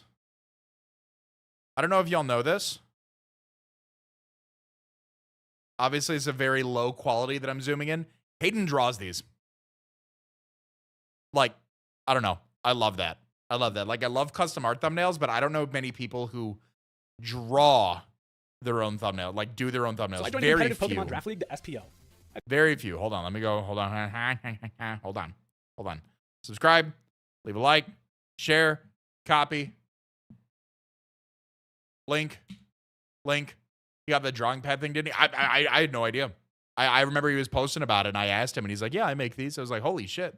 I had no idea. All right. Let me take a sip of water real quick. So I joined a competitive Pokemon Draft League, the SPL. A draft league is a season-long tournament where 14 teams take turns drafting Pokemon that only you can use for the duration of the season. Okay. We each get 120 points total to spend on a team of up to 12 Pokemon. Stronger Pokemon like Dragapult, for example, are worth more points than weaker mons like Greedent, so you have to budget your points to compile your team. Hey. That's slander. Okay? Slander. Each week we face off against a different team, knowing their entire roster of Pokemon they could bring, and try to counter each other. My team, the Colorado Rapid Spins, got lucky with the second overall pick of the draft, and I'll break down my team. For my first pick, I decided to go with Darkrai. This thing was just recently allowed in draft, and being able to choose second was my only chance to get it on my team. So he's gonna go through the analysis. Where is the alright, so here's the so he goes through the DA first. Okay. So let's skip right on ahead of the battle here. Oh, that's fire. The SPL Season 2, and let's go ahead and jump into our Week 1 game. All right, it is game time, boys. I need something like that. God damn. Against 6-foot Hacks, aka Leo. And here's the thing, his team is extremely good into mine. First of all, I opted not to bring Ogerpon, Hearthflame, and Iron Bundle, huh?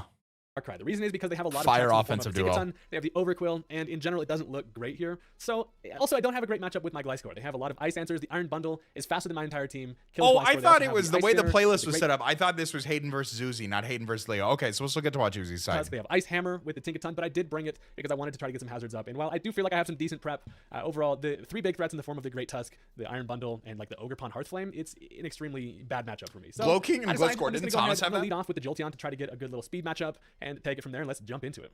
Also, I do want to point out I wasn't able to do live commentary, so I'm doing post. I figure I can kind of explain my thoughts a little bit better this way anyway. But they decide to lead off with the Overquill. That tells me this thing's going to be here for spikes. And in general, I have a decent matchup here in that I don't want to stay in Thunderbolt because I don't want to take unnecessary chip on the Jolteon, as Jolteon honestly looked really good with the Terra Fairy in this matchup. So I'm just going to go for the turn 1 Volt Switch, get some solid damage off. Alolan Slide? You didn't have Gliscor? I thought you had Gliscor. The only thing I have defensively to switch into this is no. I know you had the Alolan Slash. I'm saying, did you have Gliscor on your team too? Switch into his Great Tusk, whereas the Hisuian Gudra is going to be kind of a sponge to be able to handle, the Iron Bundle. So I bring in Gyarados. I'm able to get a nice little Intimidate, which is going to make this thing reluctant to, want to stay in here. Shiny Plus, they have to respect the fact that Dragon Dance is a very large threat here. So I decided to go for the Thunder Wave. I imagine they're likely going to switch here, and nothing on their team wants to take a Thunder Wave. Kind of one of my best options here is to cripple things with that Thunder Wave to be able to then outspeed, as they actually just go directly into the Iron Bundle. Now this thing Thunder Wave to Iron a Bundle lot with the threat of a Freeze Dry, and getting a pair on that thing is actually huge. I feel great in this position because now Jolteon outspeeds it and OHKOs it, and with that thing paralyzed, Icy Rock on the Glow King too. So I do want to switch out the Gyarados. Again, Great Tusk is amazing into my team, other than if Gyarados takes unnecessary damage. So I'm going to switch, and I'm just going to go right into the mon that's designed to take this thing on, which is going to be Assault Vest, Special Defensive, Hisuian Gudra, and we do actually get the para on the first turn, which is actually pretty solid. So at this point, I can go for a Flamethrower. It does a ton to the Iron Bundle, and I really would like some damage off on that thing, because if I can just get like a 25% chip on it, I put it in a spot where potential Terra Electric Beartic does knock it out with a Terra Blast later. So on the Flamethrower, they decide to switch into the Tinkaton, and I get some solid damage there. And considering I actually still have a solid matchup here, I don't really want to switch out. I'm just going to click the Flamethrower once again, as they're actually going to make a double switch and get that thing out of here. It's nice that they bring the Tinkaton, because without the Darkrai, I imagine that he's probably there to sponge hits, versus the Darkrai. So I kind of have the upper hand here. 10% burn, 10% burn. Gets a crit. Okay, never mind. Just for a little bit of chip damage there. But at this point, of course, Gudra is not staying in here. I expect likely an Earthquake, and Gyarados switches into this thing literally all day long. I'm literally max defense Gyarados with the Intimidate, and I am built to handle whatever this Great Tusk wants to throw at me. So I bring in Gary number 2, and I get that Intimidate, which is great, as they actually go for the Ice Spinner, likely expecting the Gliscor come in. Now, I do want to get in Gliscor to get up the Stealth Rock, but I couldn't risk bringing it in, against the Tusk here. And at this point, I'm going to go for a Thunder Wave, expecting them to switch again, likely into something other than the Iron Bundle, and I'm starting to, feel like I can really cripple things with a Thunder Wave. But they actually have the Supercell Slam, which is insane. Does miss. They keep going in Crash, take 50% max health. However, I Thunder Wave, and of course, does not affect this thing. Now, that because I thought that only the Iron Treads got access to that move, but it turns out Great Tusk does. It's there for the Gyarados, and now that is insanely lucky for me. That could not have gone better. As I really and this motherfucker switches into Jolteon against the Great Tusk. Oh my god, Hayden's goated. It's pretty free for me to switch into the Jolteon as they're not going to Earthquake. As we do end up each making a switch, they go into the bundle, and Jolteon comes in, and with this thing paralyzed, that is amazing because now I am faster. So here's the thing, Jolteon is one of my win conditions. I can opt to go for that Terra Fairy, and I actually have a situation here where I could start to Calm Mind. If I Calm Mind against this, I know I can take an attack, I can kill it with a discharge. The problem is, the only thing stopping me from doing that is going to be the Ogerpon. If I Calm Mind and they bring in Ogerpon later, I still don't have enough damage to knock that thing out, at least without chip on it. So they didn't decide to just go into the Overquill on the discharge here. Unfortunately, it's not quite going to be enough to knock this thing out, but it's not really that big of a problem as I am faster than this thing. However, I am wary of a Custat Berry because I've seen other draft users use Custat Berry Overquill. It does end up being Custat Berry because of course it's not directly down into range to where it can use that. It's then able to move first and go for the self-destruct, which surprisingly actually doesn't kill my Jolteon. Knocks me down to 11. My god. That takes care of the Overquill. What is this match? What is week 1 right now? Oh my god. Kind of horrible for me. I take way too much lived damage a self and now this allows them a position to just bring in the Ogerpon. So hope is not lost because I can at least still outspeed the Ogerpon, get some great chip with the discharge, and potentially paralyze. However, they actually reveal they have quick attack on the Ogerpon. I was never good enough to bring quick attack Ogerpon. That takes care of Jolteon, kind of one of my win conditions in this match, and we're not looking great there. The damage on the Ogerpon was so valuable because of the fact that my second offensive option here is now going to be playing toward the Beartick in the back with a chilly reception on the Slowking, and without any chip on the Ogerpon, the Beartick isn't able to knock it out from full. So at least I can go into the Gyarados here, get that important Intimidate. I just decide to click the Waterfall here as they are going to bring back in the Iron Bundle. So this thing is, everything is able to come in for free because I haven't had an opportunity to set up any hazards, but it's also important to know I haven't seen any booster energy, and I imagine this thing is likely running choice specs at this point. It's kind of what I expect this thing to be. I like it. Of course, Gyarados is not going to want to really stay in here, and I'm just going to go into my direct answer, which is again the Hisuian Gudra. So I come in, take some spikes damage, and they do make a nice play and go for the U-turn. So the pivot is extremely bad for me here because now this allows Great Tusk to come back in. You can kind of see the dynamic I'm working with, where I do have defensive answers as switch-ins to these things, but now Gyarados is not in a spot to switch in here because I know they have the Supercell Slam. So that's true. One of two things happens here. Either they predict Gliscor and go for the Ice Spinner, or they go for the Supercell Slam in a risky play, expecting Gyarados to come in. So I either go into Gliscor or Gyarados and Gliscor is nutty. And I like that. It just becomes a coin flip on what they decide to do. I really would like to get into Gliscor, and I figure since my switch in has been Gyarados to this thing, I'm gonna actually end up just going Gliscor this time because I figure I don't have a whole lot to lose. I know that I can live at least one Ice Spinner if that's what they decide to go for. So I'm gonna bring in the Gliscor here, and if they go for that Supercell, they hey, what's up, Rums? Ground type and knock themselves out. So I bring Buff Zubat in. They in fact do make the correct play and go for that Ice Spinner, and that is going to do a whole bunch of damage. But again, I do live because I am defensive Gliscor that activates the Poison Orb, and that is really bad for me. I was really hoping that it was going to be Supercell Slam there, but at this point, I'm just going to go for a Protect just to kind of scout. Yeah. Also get another turn of that Poison Recovery. And at this point, I'm actually not sure if the Gliscor is faster. I am running some speed investment. I'm not able to outspeed max speed Tusk, but I imagine Great Tusk has crazy speed for some reason. But they just go for another Ice Spinner. I soak up a little more poison, and at this point, I'm just going to click Earthquake, and I do actually end up outspeeding, and Earthquake is going to be enough to knock out the Great Tusk. So fire! That's a big threat out of Fire! And he gets another turn of Poison Heal. Kind of in this late game, and I also get another turn of the Poison Heal where I'm actually sitting above half. And yeah, I was going to say that's pretty. That's really good. Now they get a revenge switch him, and in comes the Chinchino. Now this thing is a scary little bastard because of the fact that Tidy Up is a massive threat. So they decide to just go for the Tail Slap. It's their biggest damage other than a triple Axle here, but luckily Gliscor is defensive, and what I really want here is just some type of damage off on this thing. I'm kind of forced to make the Earthquake chip on this thing so Beartick can come in afterwards. I like that. They're going to be faster than my entire team and very scary. So I go for that Earthquake. It does over half to this thing. Very nice. Even after the Poison Heal, I could potentially go for a Protect, but it's still super risky if they predict that and go for the Tidy Up. So I'm forced to essentially just go for that Earthquake.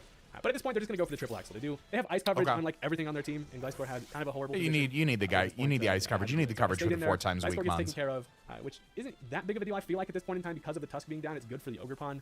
However, it is what it is. I couldn't really make a play in switch there, but at least now I can go into the Gudra, and I have a position where I know that they want to bring in the Tinkaton here likely, but they also know that they've seen the Flamethrower. So I'm instead of going for the Flamethrower, going to go for the Dragon Pulse. I think maybe they do not go Tinkaton here, and then I get great damage with the Dragon Pulse on whatever. So they're going to end up U-turning, save the Chinchino for later, which is a big threat in the back because I don't have Jolteon around anymore to outspeed it. But they, of course, they do go into the Hammer, and the Dragon Pulse does nothing here. So what's interesting is I don't see any item on this thing quite yet, so I don't know what this thing is working with. And also, I'm slowly starting to run out of, you know, some offensive options, especially against this and things like the Ogre Pawn. But I'm gonna actually end up switching. I'm gonna go into the Slow King here. I'm gonna bring in Brian, and this dude is low-key washed out here. I do have a good matchup because I'm physically defensive here. So I come in on spikes, and they actually end up going for the knockoff, which is huge because it does solid damage, but more importantly, it knocks off my Icy Rock, which is now gonna make it so my Snow stays for 5 turns rather than the big 8. So I do know also that, you know, this thing can't really touch me. It turns out to go for the Swords Dance, however, so it's got the offensive power. And I feel like I'm in a great spot because I can go for the Yawn. Now that's going to put this thing on a timer, and I either decide to switch or stay in and take that sleep turn, whereas I do also have the coverage against this with the Flamethrower. But I really feel like they're probably going to switch here, not wanting this thing to fall asleep.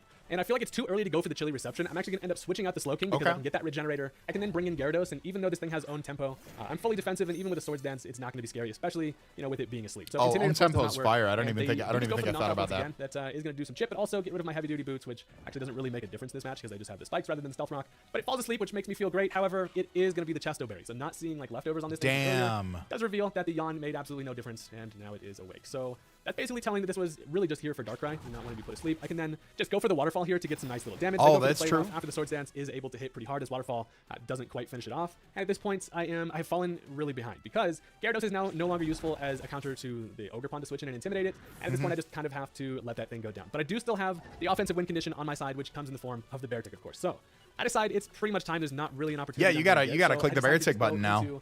The Slow King here. So I have 2 options. Either I stay in and just go right for the Flamethrower, which should be able to knock out. What's he got left? He's got Iron Bundle, Ogre Pawn, and try to get the Iron Bundle, Ogre Pawn. I decide it's pretty much time to go for that Chili. We're gonna What's he got left? A shitty joke, and the Tinkaton does stay in here, go for another knockoff. You know, since I don't have my item anymore, but they have the Swords Dance, it's able to do a whole bunch of damage, and now I can get that Chili up. So not only does that switch me out, but it sets up the Snow, but also gives me the Regenerator the next time I come in with the Slow King. And now it's time for Bear Tick with and the Cinccino. Cinccino's what he's got left. Slush Rush, Bear Tick, being able to outspeed everything on their team, barring, you know, Choice Scarfers, it's kind of a win button, and it just comes in and clicks. But I find myself in a spot here where it's really interesting. So here's the thing.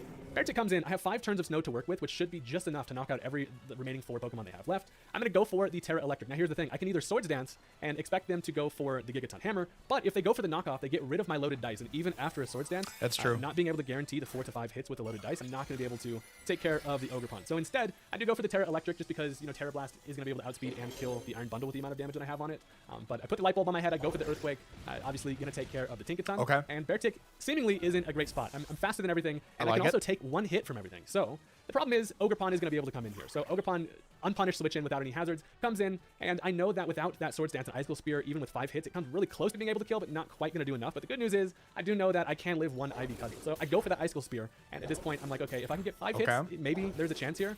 So I do, in fact, only get the 4, and that means that the Ogre Pawn is able to live and get off the Ivy Cudgel that I know that I can also live, which it is going to knock me down to 22 HP, which is insane. And there's that quick attack. The only issue is that I obviously saw quick attack from earlier, and it's going to be able to outspeed me and just finish off the 22 HP here. And looking at the team, I don't really have anything that comes in either. And I go into Slow King, take the quick attack, knocks me down below half, and then I just die to the Ivy Cudgel. I can't bring back in Bear Tick because of the hazard, so all I can do is just stay in here, and they just go for that quick attack. Is crazy. I was never good enough to bring quick attack on this Ogre Pawn. I never, ever in a million years would have guessed that it was going to be carrying. And essentially that is going to finish off the game, because without quick attack there, the Ogre Pawn dies to another Icicle Crash. You know, Iron Bundle comes in and dies to a Terra Blast, and then I finish the rest of the team with the speedy Bear Tick. But quick attack ruins the day. All I can really do now is go into defensive Slow King, who I take around 50% from an Ivy Cudgel here, so I should be able to finish off, you know, with a Sludge Bomb. So it's kind of all I can really do here. They go for that Ivy Cudgel, and it is actually going to end up getting a crit, which unsure if it really matters, but regardless, down goes the Slow King. Hey, what's up, Tobias? Did I make any changes to my draft for next week? I definitely did not play well. It was a really tough matchup for me. PPL I did. PPL, and I talk about that. I talk about those changes in the team builder. Clicked that Swords Dance, you know, against the Tinkaton, seeing as they could have had a chance to go for the Gigaton instead of the knockoff. And at least if they did go for the knockoff and I had a Swords Dance, I could have rolled a chance to be able to get the maximum amount of hits with the Icicle Crash. The reward was there for me to just go for the damage. But yeah, I mean, knowing the quick attack, Ogre Pawn's crazy. Probably should have. Ogre Pawn's crazy. It did crazy work in my league too. In my league when I had it last season, absolutely nutty. Great game from both Hayden and from Leo there. Let me drop the link to Hayden's channel one more time. You guys want to go subscribe, leave a like, do it. Next up, we got Uzi Gunner, Dragon Fang Dragapult Unleashed. Okay. Week 1 of all right. The SPL is upon us as the new Thunderclap. Hold on. Titans are taking Hold on. YouTube, load everything. Florida Gators. There we go. All right. Settings. Quality. I hate the auto. I need it in my settings to just always play on high. I hate the auto. All right. Subscribe. Like. There we go. Okay. Week 1 of the SPL is upon us as the new Thunderclap Titans are taking on the returning Florida Gators. A supposed fresh matchup that represents a new beginning for both sides. And while that may be partially true, it goes far beyond, for this is a man that I faced twice, with both encounters having a massive asterisk. The first time around, I got pretty lucky. Due to certain turns going my way, I was able to win, cementing my playoff spot, which at that time was my biggest victory. However, Fate decided to play another card, as he was my first playoff opponent. A match of the ages it was, although as we reached the end, my back was against the corner, and I had an out. Should I or should I not timer stall? In the end, my conscience won out, and he beat me fair and square, ending what at that time was my greatest run. And now here we are, Damn. the biggest draft league season of modern time, expectations that I must fulfill, as we're on the road to finally finishing the story. So when it's all said and done, you, Gator, should start looking at your clock, because Now it's right time. starting off, we got our ace, Dragon Fang Dragapult. Okay. With Dragon Darts, Draco Meteor, Shadow Ball, and U-Turn. You may be wondering what this set is about. Downstreams. Okay. A nuisance to my squad based on it being either physically defensive or specially defensive. However, it cannot be both. And that's exactly where this set and the Fang comes in. With a combination of a Draco Meteor into Darts, I will be able to beat this thing 1v1. Meaning that Gator won't be able to have any switch-ins for this monster. Offensively, this Pokemon has a phenomenal matchup against him and even enables me to run at him, which only bodes well for yours truly. I like In it. general is great for momentum, with the upside of doing over half to Hisuian Samurott and straight up killing his route after rocks. To continue this offensive core, we got Choice Bandit Azumarill with Aqua Jet, Flame Let's Rush, go. Liquidation, and Knockoff. Nice When Bandit building, I Azu. realized how well this offensively matches against his squad. Before it was Assault Fist, but Choice Band just takes things to a whole new level, as almost Hey, real quick. If you're here, subscribe. Leave a like on the stream. Appreciate you. everything with the exception of physically defensive Belly Bolt gets two-shotted by this thing. This investment also ensures that Specs Hydro Pump from Keldeo is always going to be at 3-hit KO on me, even after spikes. Next up, we got Terra Electric Bulky Light Clay 3-hit KO after... my voice just cracked. Puberty's a bitch. 3-hit KO from Keldeo after spike. Specs Keldeo. Nutty. Thunderbolt, Light Screen, and Air Slash. This was a late addition to the squad, but Gator has a lot of specially offensive threats like Goldengo and Ironmon, many of which I struggle to switch into. So getting up a Light Screen really helps him taking the pressure off. Yeah, no, that's fire. You don't always need to run. You don't always need to run both screens. I think that's like something that more people are getting on the bandwagon of like, if they have huge amounts of physical threats, you can just run Reflect. Like, you don't need to run both screens for it. If you have a hard time handling their special offense, you run just the light screen. Like sometimes you don't even need Light Clay. Obviously, you can build for that, but you don't always need it. No, love this. Fire. Once again, this game very much depends on the prospect of positioning in itself. And Rotom very much offers just that in all three modes: offense, defense, and pivot. Halfway through this, and it's very evident to me that I need hazard removal, especially for a squad that has free spikes like Hisuian Samurai. Enter Pasho Berry, Iron Treads with Rapid Spin, Stealth Rock, Earthquake, and Ooh, There's really not much to say Pasho? about this Let's Pokemon go. other than the fact that it can keep hazards off my side of the field should it come down to that. I also think that from a defensive standpoint, Grounded Steel matches so well against him, it's not even funny. This set was a last-second addition made based on the threat of Hisuian Samurai. Of course, with how this squad is going, I don't exactly have the best answers to Goldengo or Ironmon. Something that I'm going to fix right now with the Solvest Chi-Yu, hacking the Overheat, Psychic, Dark Pulse, and Flamethrower. This may seem That set's crazy. That set's crazy. Damn. Love like an that. odd choice, but this Pokemon can safely switch into both of Goldengo's stabs as well as his Ironmon. Spec Sludge Wave is a 3-hit KO against it. Not to mention that when it comes down to Chi-Yu, you don't exactly need to run a lot of investment to do insane damage. That's In true. that regard, that's what makes it a massively good fit here. Last but not least, we got the debuting heavy-duty boots Okidogi with Drain Punch, Knockoff, Jab, and Evil Envy's fabled Rock Tomb. This Pokemon mainly exists to do two things: reliably check Zarude and his Hisuian Samurai. I think Okidogi's Okay. That boy did some math right there. That's what I'm saying. That boy had that graphic TI-84 out there. Just plugging away. Heavy duty boots. Okay, I like that. Drain Punch, Poison Jab, Knockoff, Rock Tomb. Love this. Wow. Okay. I like it.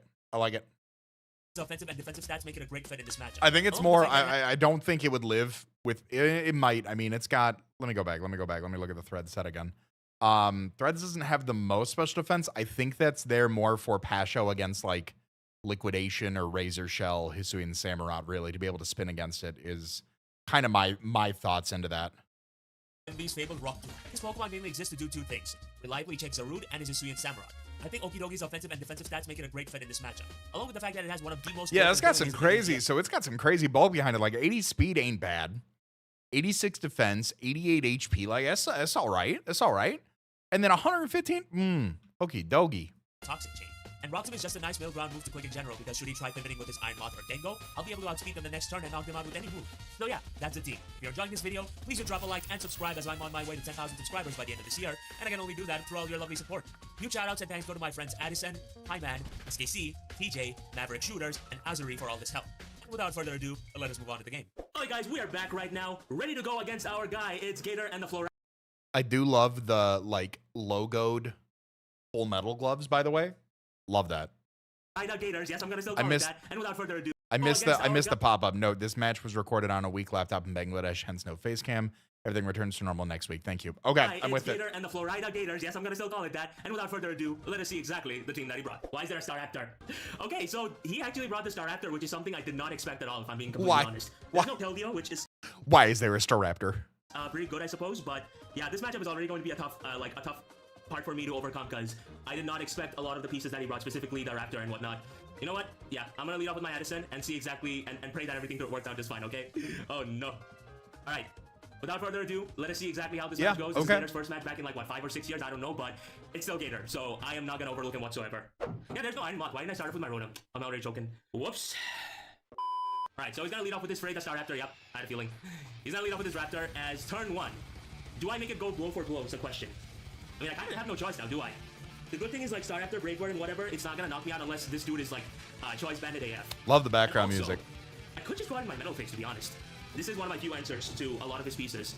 Yeah, I'd rather it not get chipped down, if I can help it, so I'm gonna actually go out in my Metal Face. Which probably was not, I don't know, obviously from the get-go, I'm kind of on the back foot here, which Raptor, oh yeah, Raptor's crazy. Let's see how this goes, okay? Yep, he's gonna play Brave Bird. Oh, shit. Okay, so that did nearly half, which is so crazy to me. No, bruh. 53%. Yeah, this thing looks Choice Banded.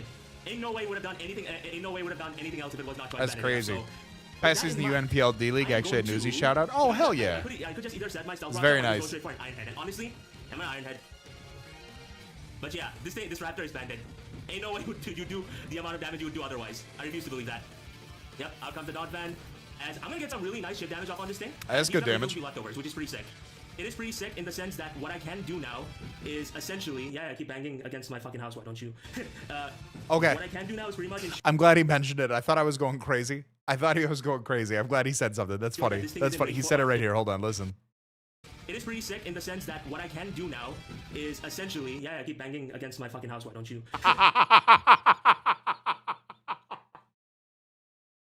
I couldn't tell if it was like in the music. It sounded like it. Oh my god, that's hysterical. What oh my I can god. do now is pretty much ensure that this thing is in range for. I need to watch that one more time. I can do now. I need to watch that one more time. As I'm gonna get some really nice chip damage off on this thing, as he's gonna reveal to be leftovers, which is pretty sick. It is pretty sick in the sense that what I can do now is essentially, yeah, I keep banging against my fucking house, why don't you?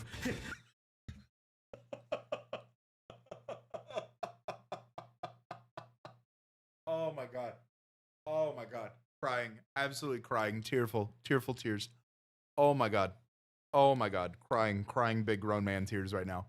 Oh my god. He's in chat. Uzi, what's up, brother? How are you? I'm just in tears over this. Yeah, quit banging against my house, why don't you? Oh my god. What I can do now is pretty much ensure that this thing is in range of a liquidation from my Azumarill. But yeah, good lead on Gator's behalf. I definitely think. I mean, yeah, that banded Raptor is crazy. No, Iron Moth was definitely the lead there, but hindsight is 20/20. I'm gonna go out in my Juniper because while yeah, this banded Raptor is gonna be a problem for sure. Oh god. I love the knocking. Right. He's gonna set up his rocks. Yep, makes sense. Okay. As right now, what I am going to do is essentially, yeah, I guess I can just Air Slash, to be honest. I could Air Slash, or alternatively, I could just go for a Volt Switch, which would then allow me to bring in my Chi-Yu, because I'd assume that his Belly Bolt is going to want to come in right now. I'm gonna play Volt Switch. Volt Switch against the Don fan? Please. Yeah, he's gonna switch out. Oh my god. Since I am not exactly, he's gonna go out his Dango. Okay. Interesting. Yeah, I should just terrestrialize that. Yeah, why did I terrestrialize? That bro, what is going on today? Oh no. That's crazy. Guys. I don't know. Like that's great. What up? The Volt Switching was definitely the play. Wow. So I don't know what I was doing with that play, but yeah. Here I am going. Hey, listen, she was a goldfish. Give it a flip turn. Pop something with overheat. I assume that Sammy's gonna want to come in. That I feel makes the most sense here. She was a fish. Give it a flip turn. You don't kill me, sir. End of conversation. I'm gonna tweet that right now. Yeah, I am going. He's gonna go on his Ranga. Who's this Ranga? Yep, he's gonna go on his Hisuian Samurai. That is AV as fuck. Oh my god. Oh no. Oh no, no, no, no, no. There we go.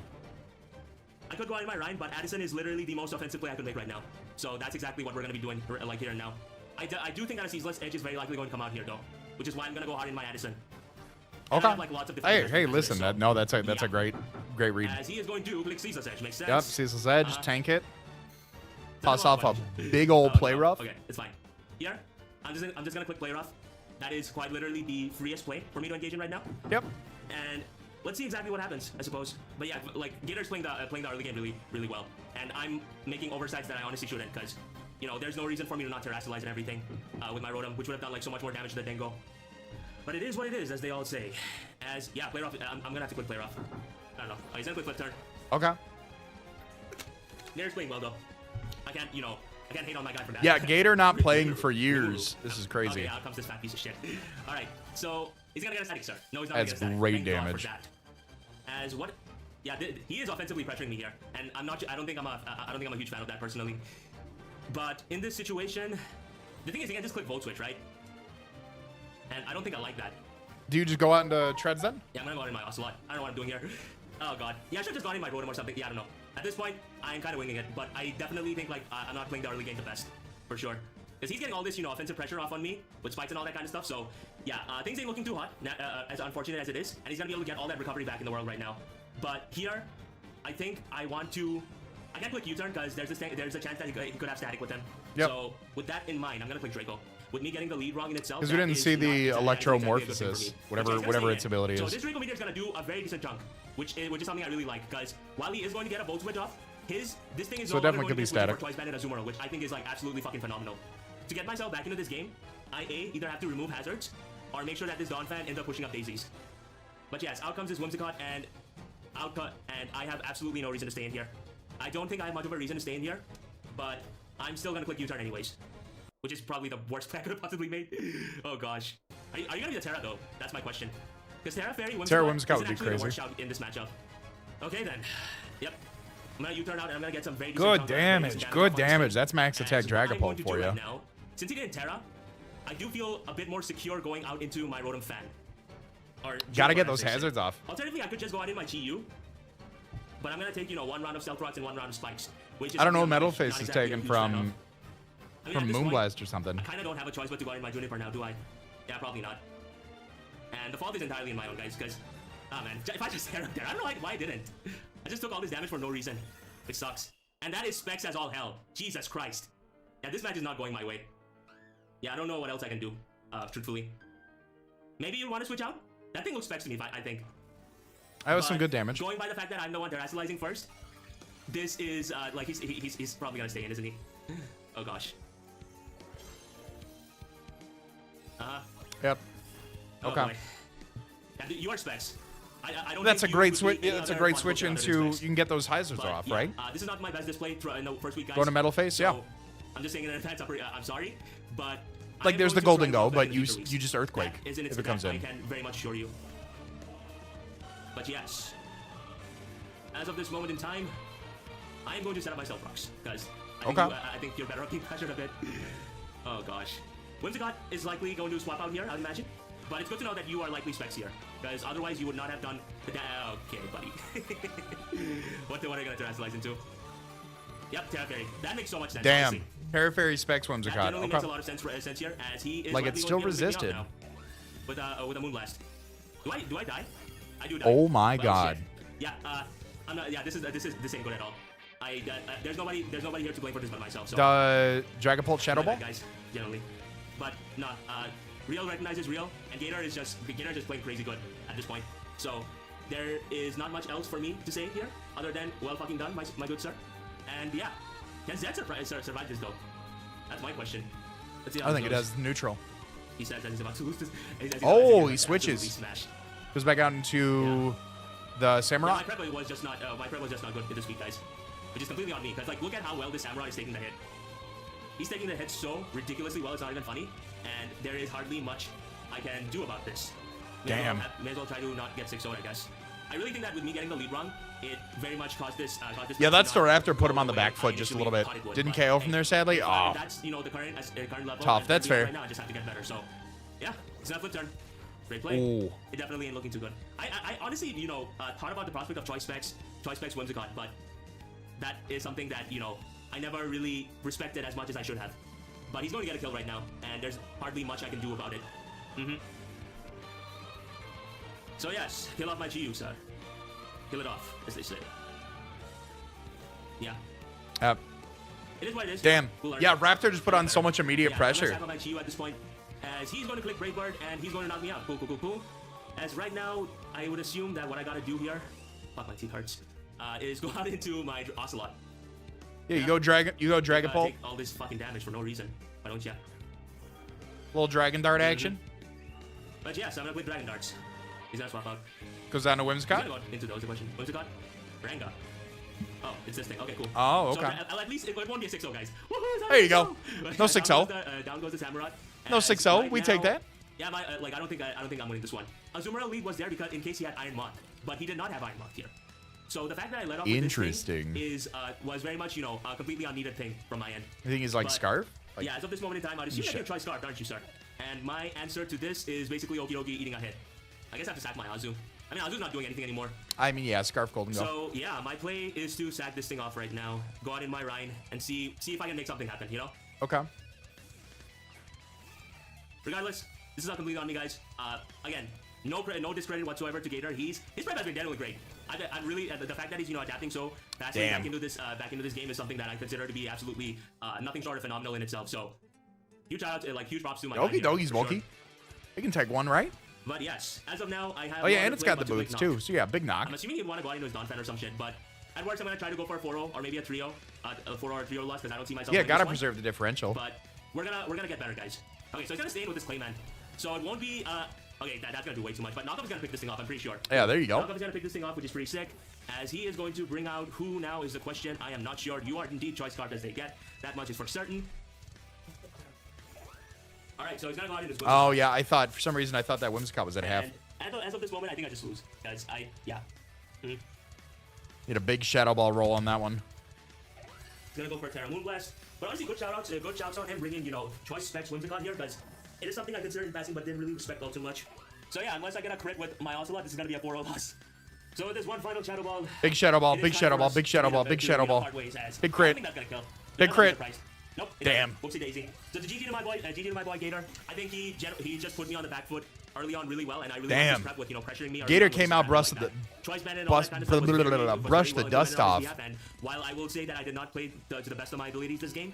Damn, Gator came out, brushed the dust off. Woo. Damn, that was a hell of a matchup here. Guys, Uzi's almost at 6K. Go subscribe. 5.99K. It maybe hasn't updated on my end. If you're not subscribed to Uzi, go drop a sub right now. Go do it. Go do it. Go do it. No, Uzi, you got put on the back foot game one, and that's no discredit to you. That is, and you brought it back. Like, you easily could have gotten 6-0'd, and I think you still played to bring as much differential best as you can, quite honestly. So, good game to both of you guys. Truly, truly mean that. No bullshit. All right. So, everybody should have watched my side. If you haven't watched my side, go do it. 6 away. Guys, go subscribe to Uzi right now. Go subscribe. There are over 60 people here right now. Go subscribe to Uzi. Get him to 6,000 subscribers. Do it. Do it. Go subscribe. Go subscribe right now to Uzi Gunner. He's winning the season. He's winning the season. Team's goated. Team's cracked. He got first pick overall. You know who won last season? The guy who got fisted. The guy who got first picked overall. You know who's going to win this season? The guy who got first pick overall. Go subscribe. Go subscribe. All right. Next up, we got MV versus Drewby. Now, no discredit to Drew. I'm going to watch MV's side because I think I saw something about Drew's side having some audio that got claimed. I'm not about that. No discredit. He didn't know. It was talked about on Discord. I'm going to watch MV's side this week. Here to kick off week 1 of the Chuckle I am going to watch MV's side this week. I also am going to pause this, and I'm going to go use the bathroom. We're actually going to get through all of the first season games during this watch through. That's crazy.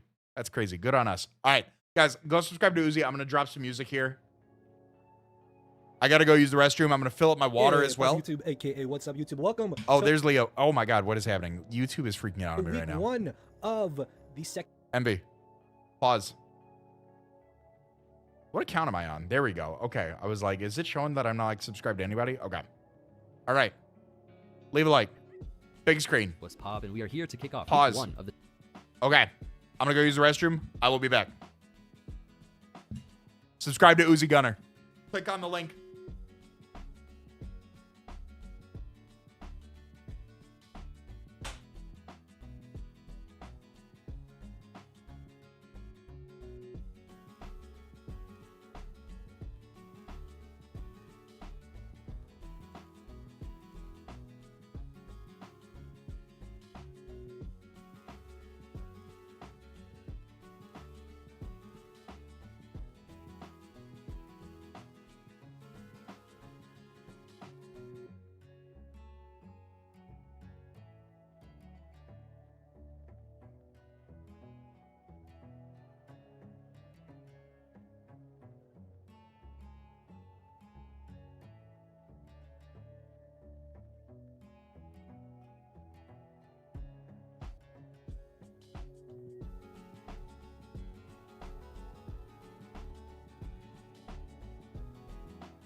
All right. All right. We back. We back. Okay. It was just low music. I was like, oh my God, did I forget to put music on? Did I forget to do it? 4 more. Guys, go subscribe. Go do it. Go do it. All right.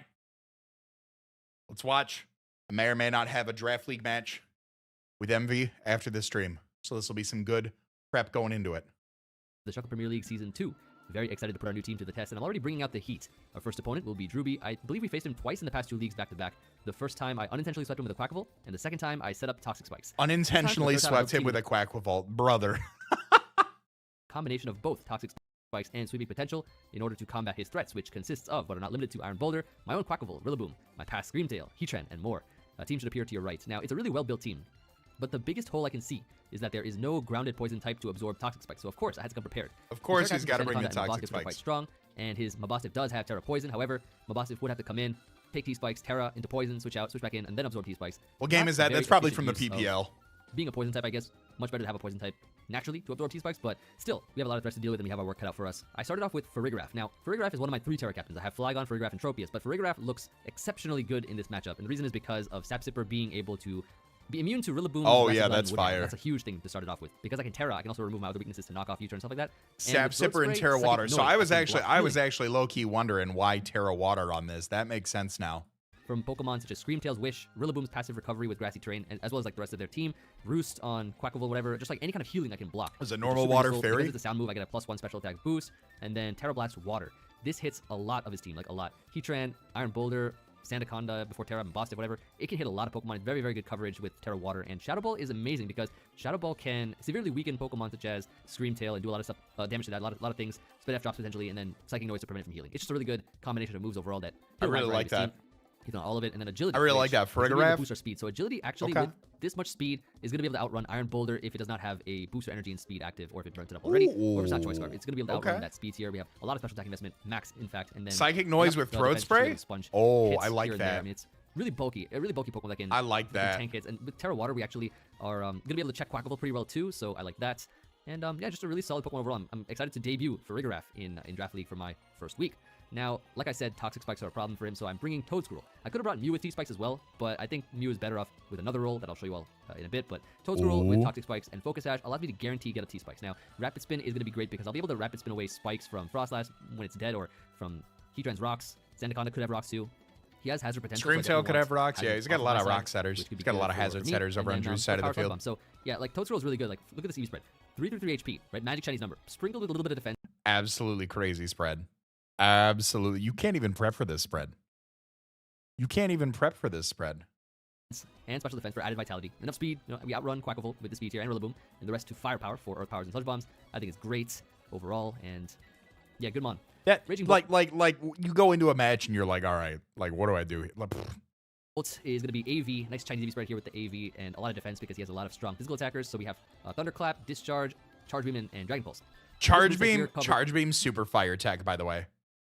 Oh, pretty much everything on his team. I have the triple electric moves here with the Priority, the Para, and the Spell Attack boosting move here, which all could be quite useful. And then Dragon Pulse. It hits a lot of stuff, and it's just really bulky. Absolutely. Just running 3 different electric type moves on that thing is absolutely crazy. In general, I like this mon a lot. Raging Bolt's a fun mon, so I'm excited because Raging Bolt is actually a mon that I really, really wanted in draft, and I didn't even think it would make it to me.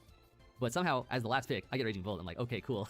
Yeah, that's wild. Raging Bolt, so yeah, that's kind of nice. And I really wanted to. I really wanted to grab, since no one grabbed Raging Bolt until MV went to. I really wanted to grab Gouging Fire and Raging Bolt, but instead I grabbed I grabbed Gouging Fire and Walking Wake.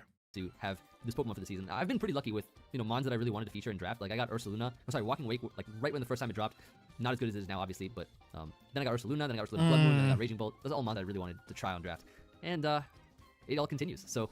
Yeah, then I have Annihilate. So this Annihilate set's actually really cool because it's super bulky. And I mean, we all know what Annihilate does, right? Bulk up, Drain Punch, Rage Fist. But this is a really cool twist on it to utilize its mediocre speed with a way to catch opponents off guard. We have Endure. I like the Endure Cuss Tap. And what that does is, right, when we Endure, we'll guarantee survive another attack, which will also add 50 power to Rage Fist. Guaranteed, right? Because you'll be surviving the attack. If we're already taking damage, maybe we're already 150 power or whatever, and we Endure again, now we're 200 power, and then we have a priority Rage Fist. So I think it's a really cool way of running Annihilate for this team. And yeah, same speed tier, 297. For Quackable Rillaboom and stuff like that. And I'm running Inner Focus and Torrent and stuff like that because I don't think he has ways of Intimidate or lowering my stats unless it's like crunch defense drops or... Yeah, that's true.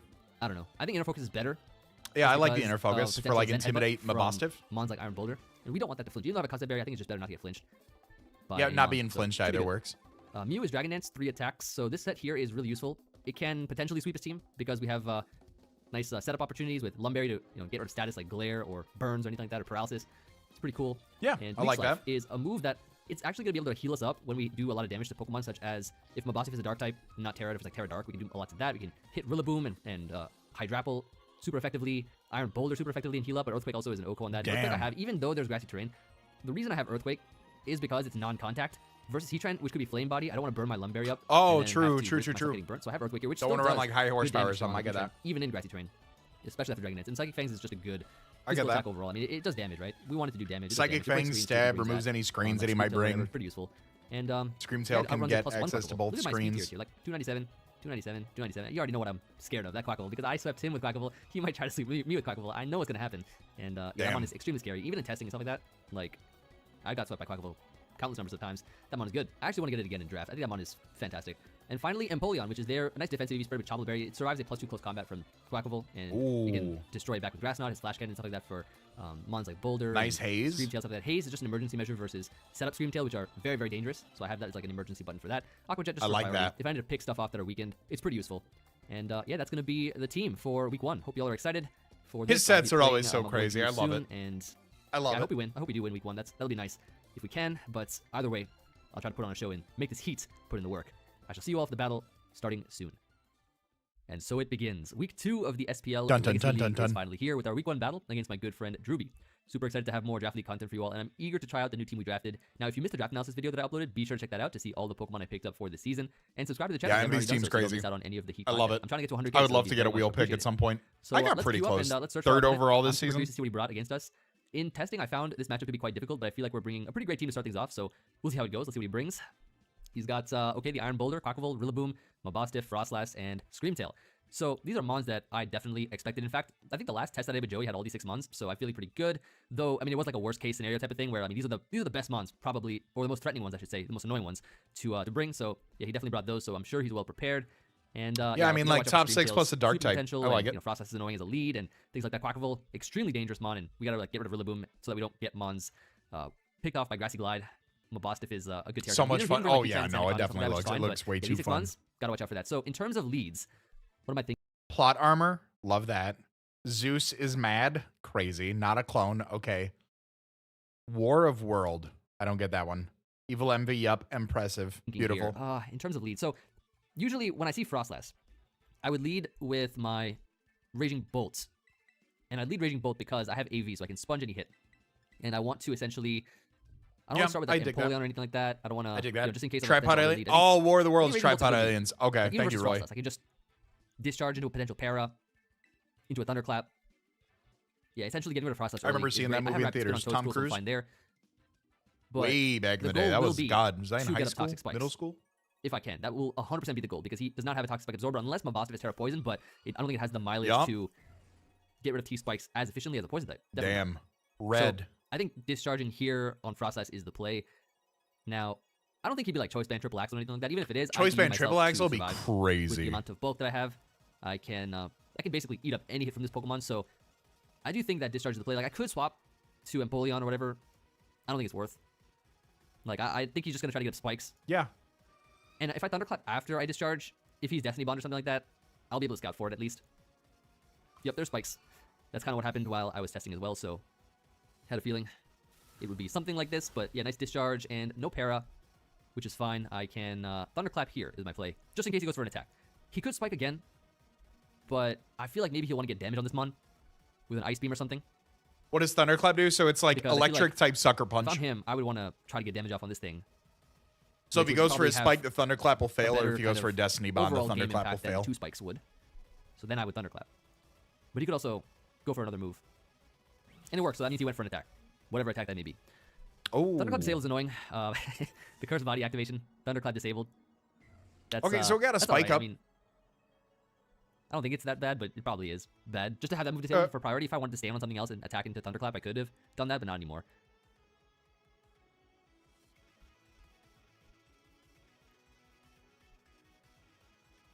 So let's see what he goes into now. I assume that now he would probably go into Mabostiff or something. Yeah, he does. Okay, so if he goes Mabostiff, he is probably Terra Fairy. But a Terra Fairy attack from Mabostiff does not knock out Raging Bolt because I am defensive Raging Bolt with AV, nice Chinese EV spread.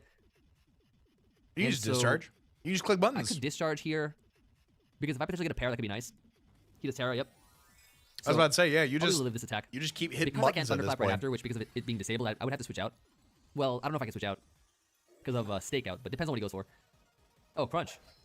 That does nothing. Wait, okay, that's fine. That's not Choice Bandit or anything. That's definitely oh god, that does so much damage. Not locked into any damage boosting item, or it's Scarf. I faced one Scarf variant while testing as well. Yeah, Stakeout's nutty. Yeah, seeing the damage there because I assumed it was going to be like Play Rough or something, right? Terra Fairy Play Rough, which would have been a 2 KO, and then I would have to switch out afterwards, probably into I don't know. He's got to switch into that Sandaconda now. Depending on the damage. Do you have it? Yeah, I didn't say if he brought it. I don't think he did. Really well. I thought you got to bring Sandaconda if there's a Raging Bolt there. So now, maybe I missed that. If he sacks this mon as well. I mean, Raging Bolt taking out 2 mons would be great. Yeah, that'd be fire. Raging Bolt is so bulky. Like as a first impression of kind of seeing this mon, it's really tanky. It reminds me of when I had Ursaluna, but it's not weak on one side, right? Ursaluna is like weak on the special defense side. It's still really, really bulky, but and now we're just giving the Raging Bolt recovery back. It's bulky all around. So no para on the Rillaboom. I clicked 3. How many discharges? 3 discharges, no paras? What's going on? So, he might U-turn here. I feel that Even pain. if he wants to go for like spoilers, the best move possible versus the thing, which would be high horsepower, it wouldn't knock me out. So I'm tempted to Dragon Pulse, but if he decides to U-turn into something like Screamtail, for example, right? I could Dragon Pulse here, but I think Discharge is a better play. if he decides to U-turn. I think you just keep. He goes for the knockoff. Okay, that's fine. That definitely is choice banded. You saw the damage there. That definitely is choice banded. Knocks out my AV. And ooh, okay, nice. There's Got a pair here. para. Okay. That's good. Out of 4, we got one, but that's fine. We are able to paralyze this mon. No longer disabled. That's cool. So I think my play here, I'm actually going to make a play into Toadscruel. A little bit of an aggressive switch into this mon, which I'm expecting him to switch out and not stay in with. Yeah, I'd agree. With Rillaboom. Into what? I'm not sure. Shiny Toadscruel is amazing. Not sure what he'd go into. He does switch, right? Right. Very good. Goes into Gooch. Screamtail. I would have wanted my T-Spike up first before this mon came in, but that's fine. I think I always Sludge Bomb here to try to get a poison. Or I always try to get as much damage on the team as possible. No, I think that's a good play. Because this mon, along with Quackleval, are 2 really annoying Pokemon. Okay, that did not do much at all. And it's just a Wish set. Okay, that... Well, if it's like Wish Calm Mind, that could be annoying. But that does make me feel a little better on what it could be, kind of. Oh, and he's going to get back up to full. It does seem really bulky, and it is leftovers, so... Yeah, it is a rapid spin. I think I'll T-Spike now. Just to have one up, at least. I was about to say, I get that Spike Way, get up to full, so you got your Focus Sash back. See what he wants to do. So if I have one T-Spike up, it should hit pretty much the rest of the stuff that I need to. Yeah, this is pretty good, I think. Yeah, so T-Spike goes a long way. Turn is over. Especially because it's Terra Berry can robust, if not Terra Poison. I can Rapid Spin pretty safely, right? Because I'll be at full, which means because of the grassy terrain healing me up, and I have my Focus Sash intact. Yeah. So I'll always get a Rapid Spin or an attack or another Toxic Spike, but I think spinning is better just to... Is Wish passing back into Mabosstiff? That process did make it seem like it was Rillaboom. there for nothing. Okay, Rillaboom is back, so if I had Sludge Bombed again, I don't know if this thing would have lived. I'm not sure if it would have lived or not, but... I'd have got... Oh, yeah, no, 100%. 100%. Monster Parrot, we got a T-Spike up, we're going to spin on this, and there's also a chance he might get Parrot. There's a chance. Yeah, because he showed the Sludge Bomb. I will Rapid Spin here, I think. So, like, what would... Like, just to heal it? Is all I'm thinking? Just to get rid of that Spike. Toadscruel did its job. It got up T-Spikes. We saw that Screamtail was, in fact, leftovers. Toadscruel 100%. Toadscruel 100% looks like the squids from I think that's the best play. Super Mario Sunshine. Just to get rid of that Spike. Toadscruel did its job. It got up T-Spikes. Like, look at it. That Like, look at it. in fact, leftovers. It 100% looks like the bloopers. Blooper boss Mario Sunshine. Yeah, 100%. 100%. 100%. That's that. That's that. Corporate wants you to find the difference between these two images right here. I can't figure it out. You know what's interesting? The last time I played Drew, which was last season, I also T-spiked him too because he didn't have a grounded poison. So I'm doing pretty much the same thing right now. In a different way. Banded Woodhammer brings me down to Sash. Oh my god! So now I could probably get off a Sludge Bomb and just do as much damage to the thing as I can. I grab another T-spike. Yeah, let's I think Sludge Bomb here for damage. A guy like me? I think this Rillaboom was a little lower when it came in on the Wish, so I'm kind of curious to see if Sludge Bomb would have knocked it out depending on his EV spread. Yeah, that's fair. No terrain, that means he can't Grassy Glide. We will find out.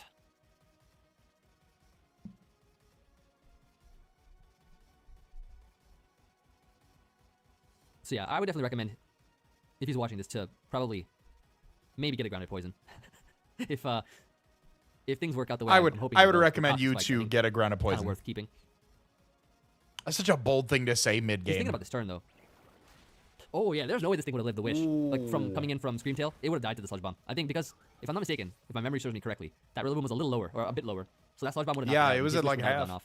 So I could have actually even done that, but or double Sludge Bomb. But yeah, let's I think go into Farigiraf and let's show off our Pokemon here. Yeah, you just agility so with this thing. We are thing. Wall this Pokemon pretty well. I think my play right now is to Terra and Agility. Yeah, 100%. I think is the play. So first Terra Captain Showcase for this season. Love that. Love that for him. It goes into... Is this the... Yep, the Screamtail. Okay. Gooch. So it's poison. This is nice. I hate him. This is very nice. I hate him. Nice little Terra. Good Terra water. So cool. Good Terra water. Draft in Draft League as the Terra Captain, and I get to do that here. Nice agility. Now, so we are going to be faster than his Iron Boulder if it's not Booster Energy. I think you Psychic Noise to get your boost, right? You get your boost, and so it can't Wish. I think the play is 2 Shadow Ball. I would have. See how much damage we can get. Well, maybe if he Psychic Noises, maybe if he does that. Oh, it's Roar. Ooh. So okay, Wish Roar. That's fire. I would. Oh, this one's just a regular. I think it's just a regular utility set, right? I would have, yeah, no, I would have Psychic Noise to prevent Okay, a so Wish, yeah, and he maybe just it's- roared. That's Maybe crazy. it's not as scary as I thought it was. This mon's just like a regular utility set. So, Wish, Roar. I actually didn't even know I got Roar. That's pretty cool. I think... Should I go Empoleon? Yeah, I'm noting or that I can also down go for the back league that I have into Scream Tail in. Farigiraf I here. didn't know There's that. another play I can make. Empoleon would be cool, but I'm not sure who else it would invite in. Keeping Empoleon healthy, I think, is essential for the late game, just because of my Choppleberry, being able to sponge close combats and stuff like that. I'm going to go back into Farig. Rillaboom is incredibly weak right now, so I can probably pressure a little bit more with Farig. Goes for the Wish here, okay. Can you Psychic So Noise Wish, to Roar. prevent that Wish from And happening? 2 other attacks I am not aware of yet. Can you Psychic Noise to prevent that Wish from coming true? I don't know if it works like that. So, to Like you prevent him prevent- from healing, Yeah, okay, I can okay, probably okay, go for okay. Psychic Noise That's what I was to thinking. prevent the heal. Unless he has Protect, which would be a safe play to go for right now. If he has I'm Protect, not Drew and sure- Envy are okay, so playing, it could are be both Wish, playing Protect, chess. Roar, Dazzling Gleam. I could Agility here, but he might just roar. I think anyways, you right? Psychic So Noise. Psychic Noise. Okay, he has Protect. Damn. So okay, it's, Damn. Mono Dazzling They're both Gleam's not playing bad at all. chess. That's crazy. Protected, But so this the set is Psychic not Noise. as Oh, dangerous. I faced a lot of dangerous sets from this mon. I've used Screamtail before, actually. In fact, I've used Quacklevolt and Screamtail on the same team before. I need to bring a setup Screamtail somewhere. So there's a little more Poison chip. Poison is good. Poison's really good. If I got enough 2 T-Spikes, that would have been nice just for more. Yeah, Shadow Ball damage for on turns, the but that's Shadow fine. Ball for the big Even just one Poison's good Demaglios enough. here. I like that. So yeah, I mean, I don't think this mon can do anything to my Farig anyways, so we can just attack. Oh. Huh.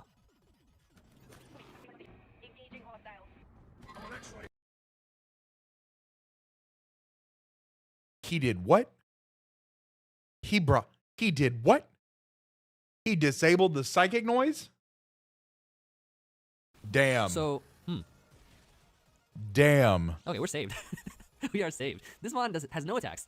It's Wish, Protect, Roar, Disable. No Oh, attacks. true. Interesting. You Shadow Ball again, yeah. Very interesting. So Does this it is die the to Shadow Ball? This mon is Shadow Ball and Toxic? going to die. I think. Close, but I Yep, think to to the poison. poison, yep. Spit F drop, which doesn't matter. I don't think it matters. I think it dies, right? Let's see. There's the poison. Yeah, dead. Damn. Cool. But however, the mon that comes in next is going to get a Wish activation. Big ol' Wish. The mon that comes in next is going to get wished. Yeah, that's true. That's Depends on good. what That's comes a in. big wish up. If it's Rillaboom, I Screamtail think we has always stay in. 115 If he tries HP. to wish that thing back up, That's a it'll still big. die anyways. That's a big one. He can't Grassy Glide either. It could be Quacklevolt and maybe try to set up versus me, or what else is there? Mabostiff? But Yeah, disabling that the Psychic mon move, probably can't Quacklevolt break could this come mon. in. Yeah, because like the damage onto Raging Bolt was not choice band, not damage boosting. Didn't seem like it was damage boosting item. If it's Choice Scarf, ooh, wait, what if he clicks I faced a Choice Scarf. I faced a Destiny Bond set before. I faced a Destiny Bond Mabostiff before, and Ooh, that Choice was Scarf Mabostiff? maybe with I Destiny agility Bond? first because I don't get 2 KO'd by Crunch. Maybe I agility first, just to scout. And even if he wishes back up, that's fine. I don't get 2 KO'd here, and then if I'm speedy, I Yeah, can just, worst case Terror Blast scenario, twice I to 2 KO. mean, Or Psychic Noise. You can get a Throat Spray and then Terror Blast. Yeah, see, like, as you can see. Defense drop. That's annoying. oh, tough. Yeah, like, I would have avoided the 2 KO, and I would have been able to knock this out with Psychic Noise plus Terror Blast. I would be +1 and probably sweep the rest of the team. Maybe. Unless it's boost energy. But I would have gotten rid of this one at least. That's unfortunate. But we could Terra Blast here. Or I don't think it's worth switching out because of the stakeout ability. So Yeah, that's true. let's just... I'll just Terra Blast. Okay, so he's Choice Scarf. He's Choice Scarf Mabostiff. Mabostiff is fire. Yeah, Love the defense that. drop sucks, but yeah, it's good to know that he's Choice Scarf. We didn't know that before, but it was kind of I was kind of suspecting it that it might be that because I did face a set like that and Destiny Bond, Choice Scarf set. Is So something I Crunch, faced in yeah. So if practice. it's just Scarf Crunch, do you just bring Annihilate in looks pretty good, though, right? Annihilate and start bulking up? Against Boulder, this Quacklevolt, weakened Rillaboom, super weakened Rillaboom. If I go into this and bulk up, I think I'm in a good spot. Yeah. I I don't he's in a think great there's spot, actually. anything, especially now I that don't know he's locked in. He's forced out. especially yeah. And after bulk, because Annihilate is super bulky, super bulky. So I should be able to bulk up here, even if Mabostiff comes back in and play roughs. It shouldn't. Yeah, do I much, feel like don't I think, feel like for a bulk up. Annihilate Depends should on be what able to he just goes into now. I guess. constantly click bulk up now. It all depends.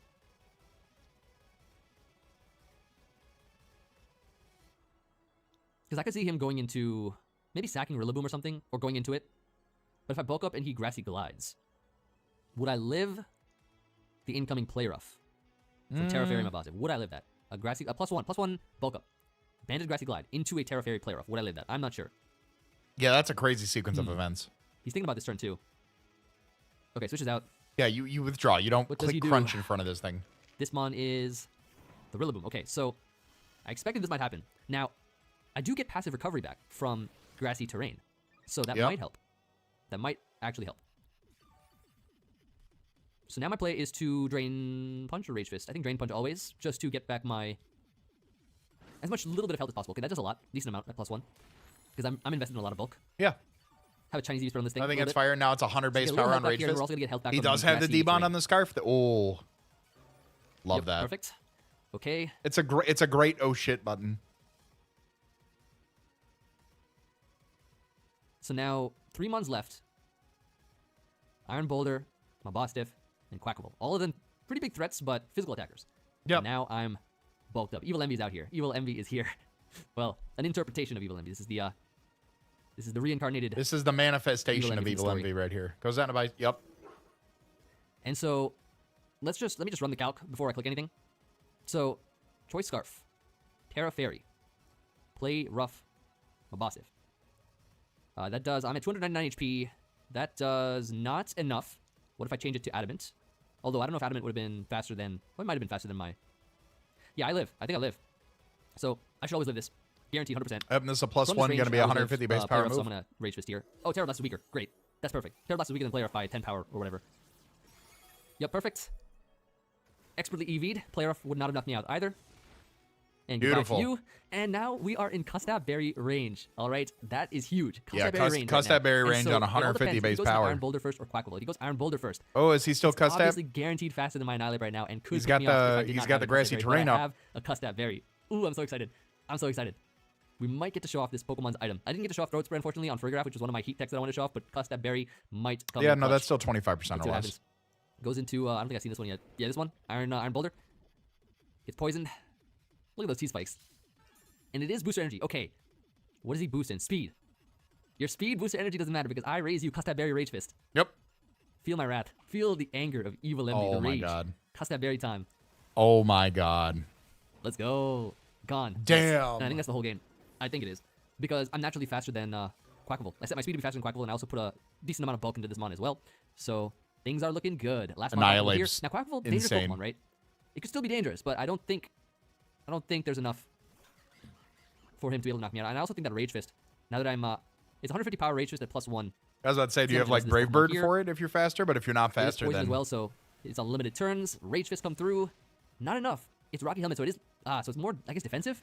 It is Brave Bird though, so it's maybe a more Okay. defensive set, but that's so fine. he'll get the Moxie boost and everything. Annihilate did beautifully. Annihilate did perfectly. And That was then a really, Raging really Gulch great comes start back in, to right? Showing off Annihilate as my first pick with the Custab Berry Rage Fist. Rage Fist knocking out. Well, we knocked out the Rillaboom, the rest of Rillaboom. We knocked out Oh, you're just bringing in the Mew just to bring it Bostiff, in. and then Custabbed the Iron Boulder. Love the shiny Mew. And you can finish this off with a Psychic Fangs to win us Big Psychic week one. Fangs.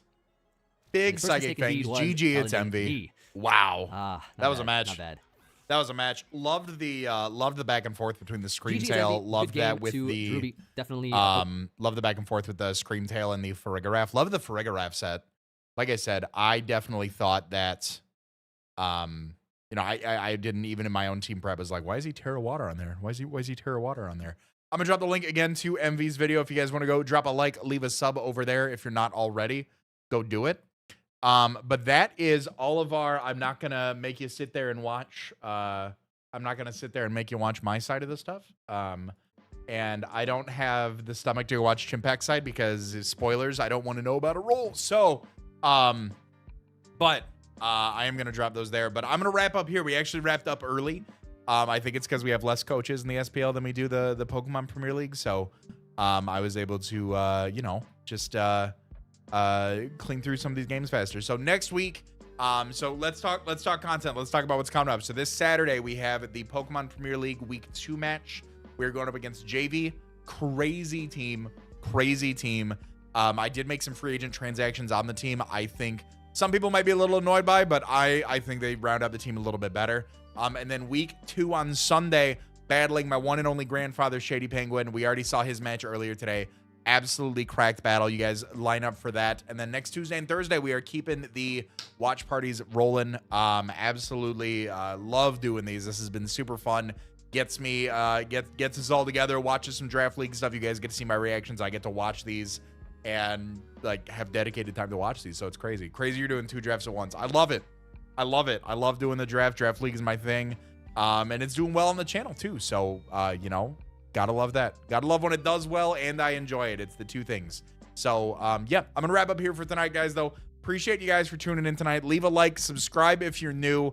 Appreciate your time as always. Thank you guys for tuning in. I will catch you guys next week for the next watch party. If I don't talk to you then, be great, do great, kiss your loved ones, eat your vegetables, eat your loved ones, kiss your vegetables. And I will talk to you guys all then. Later.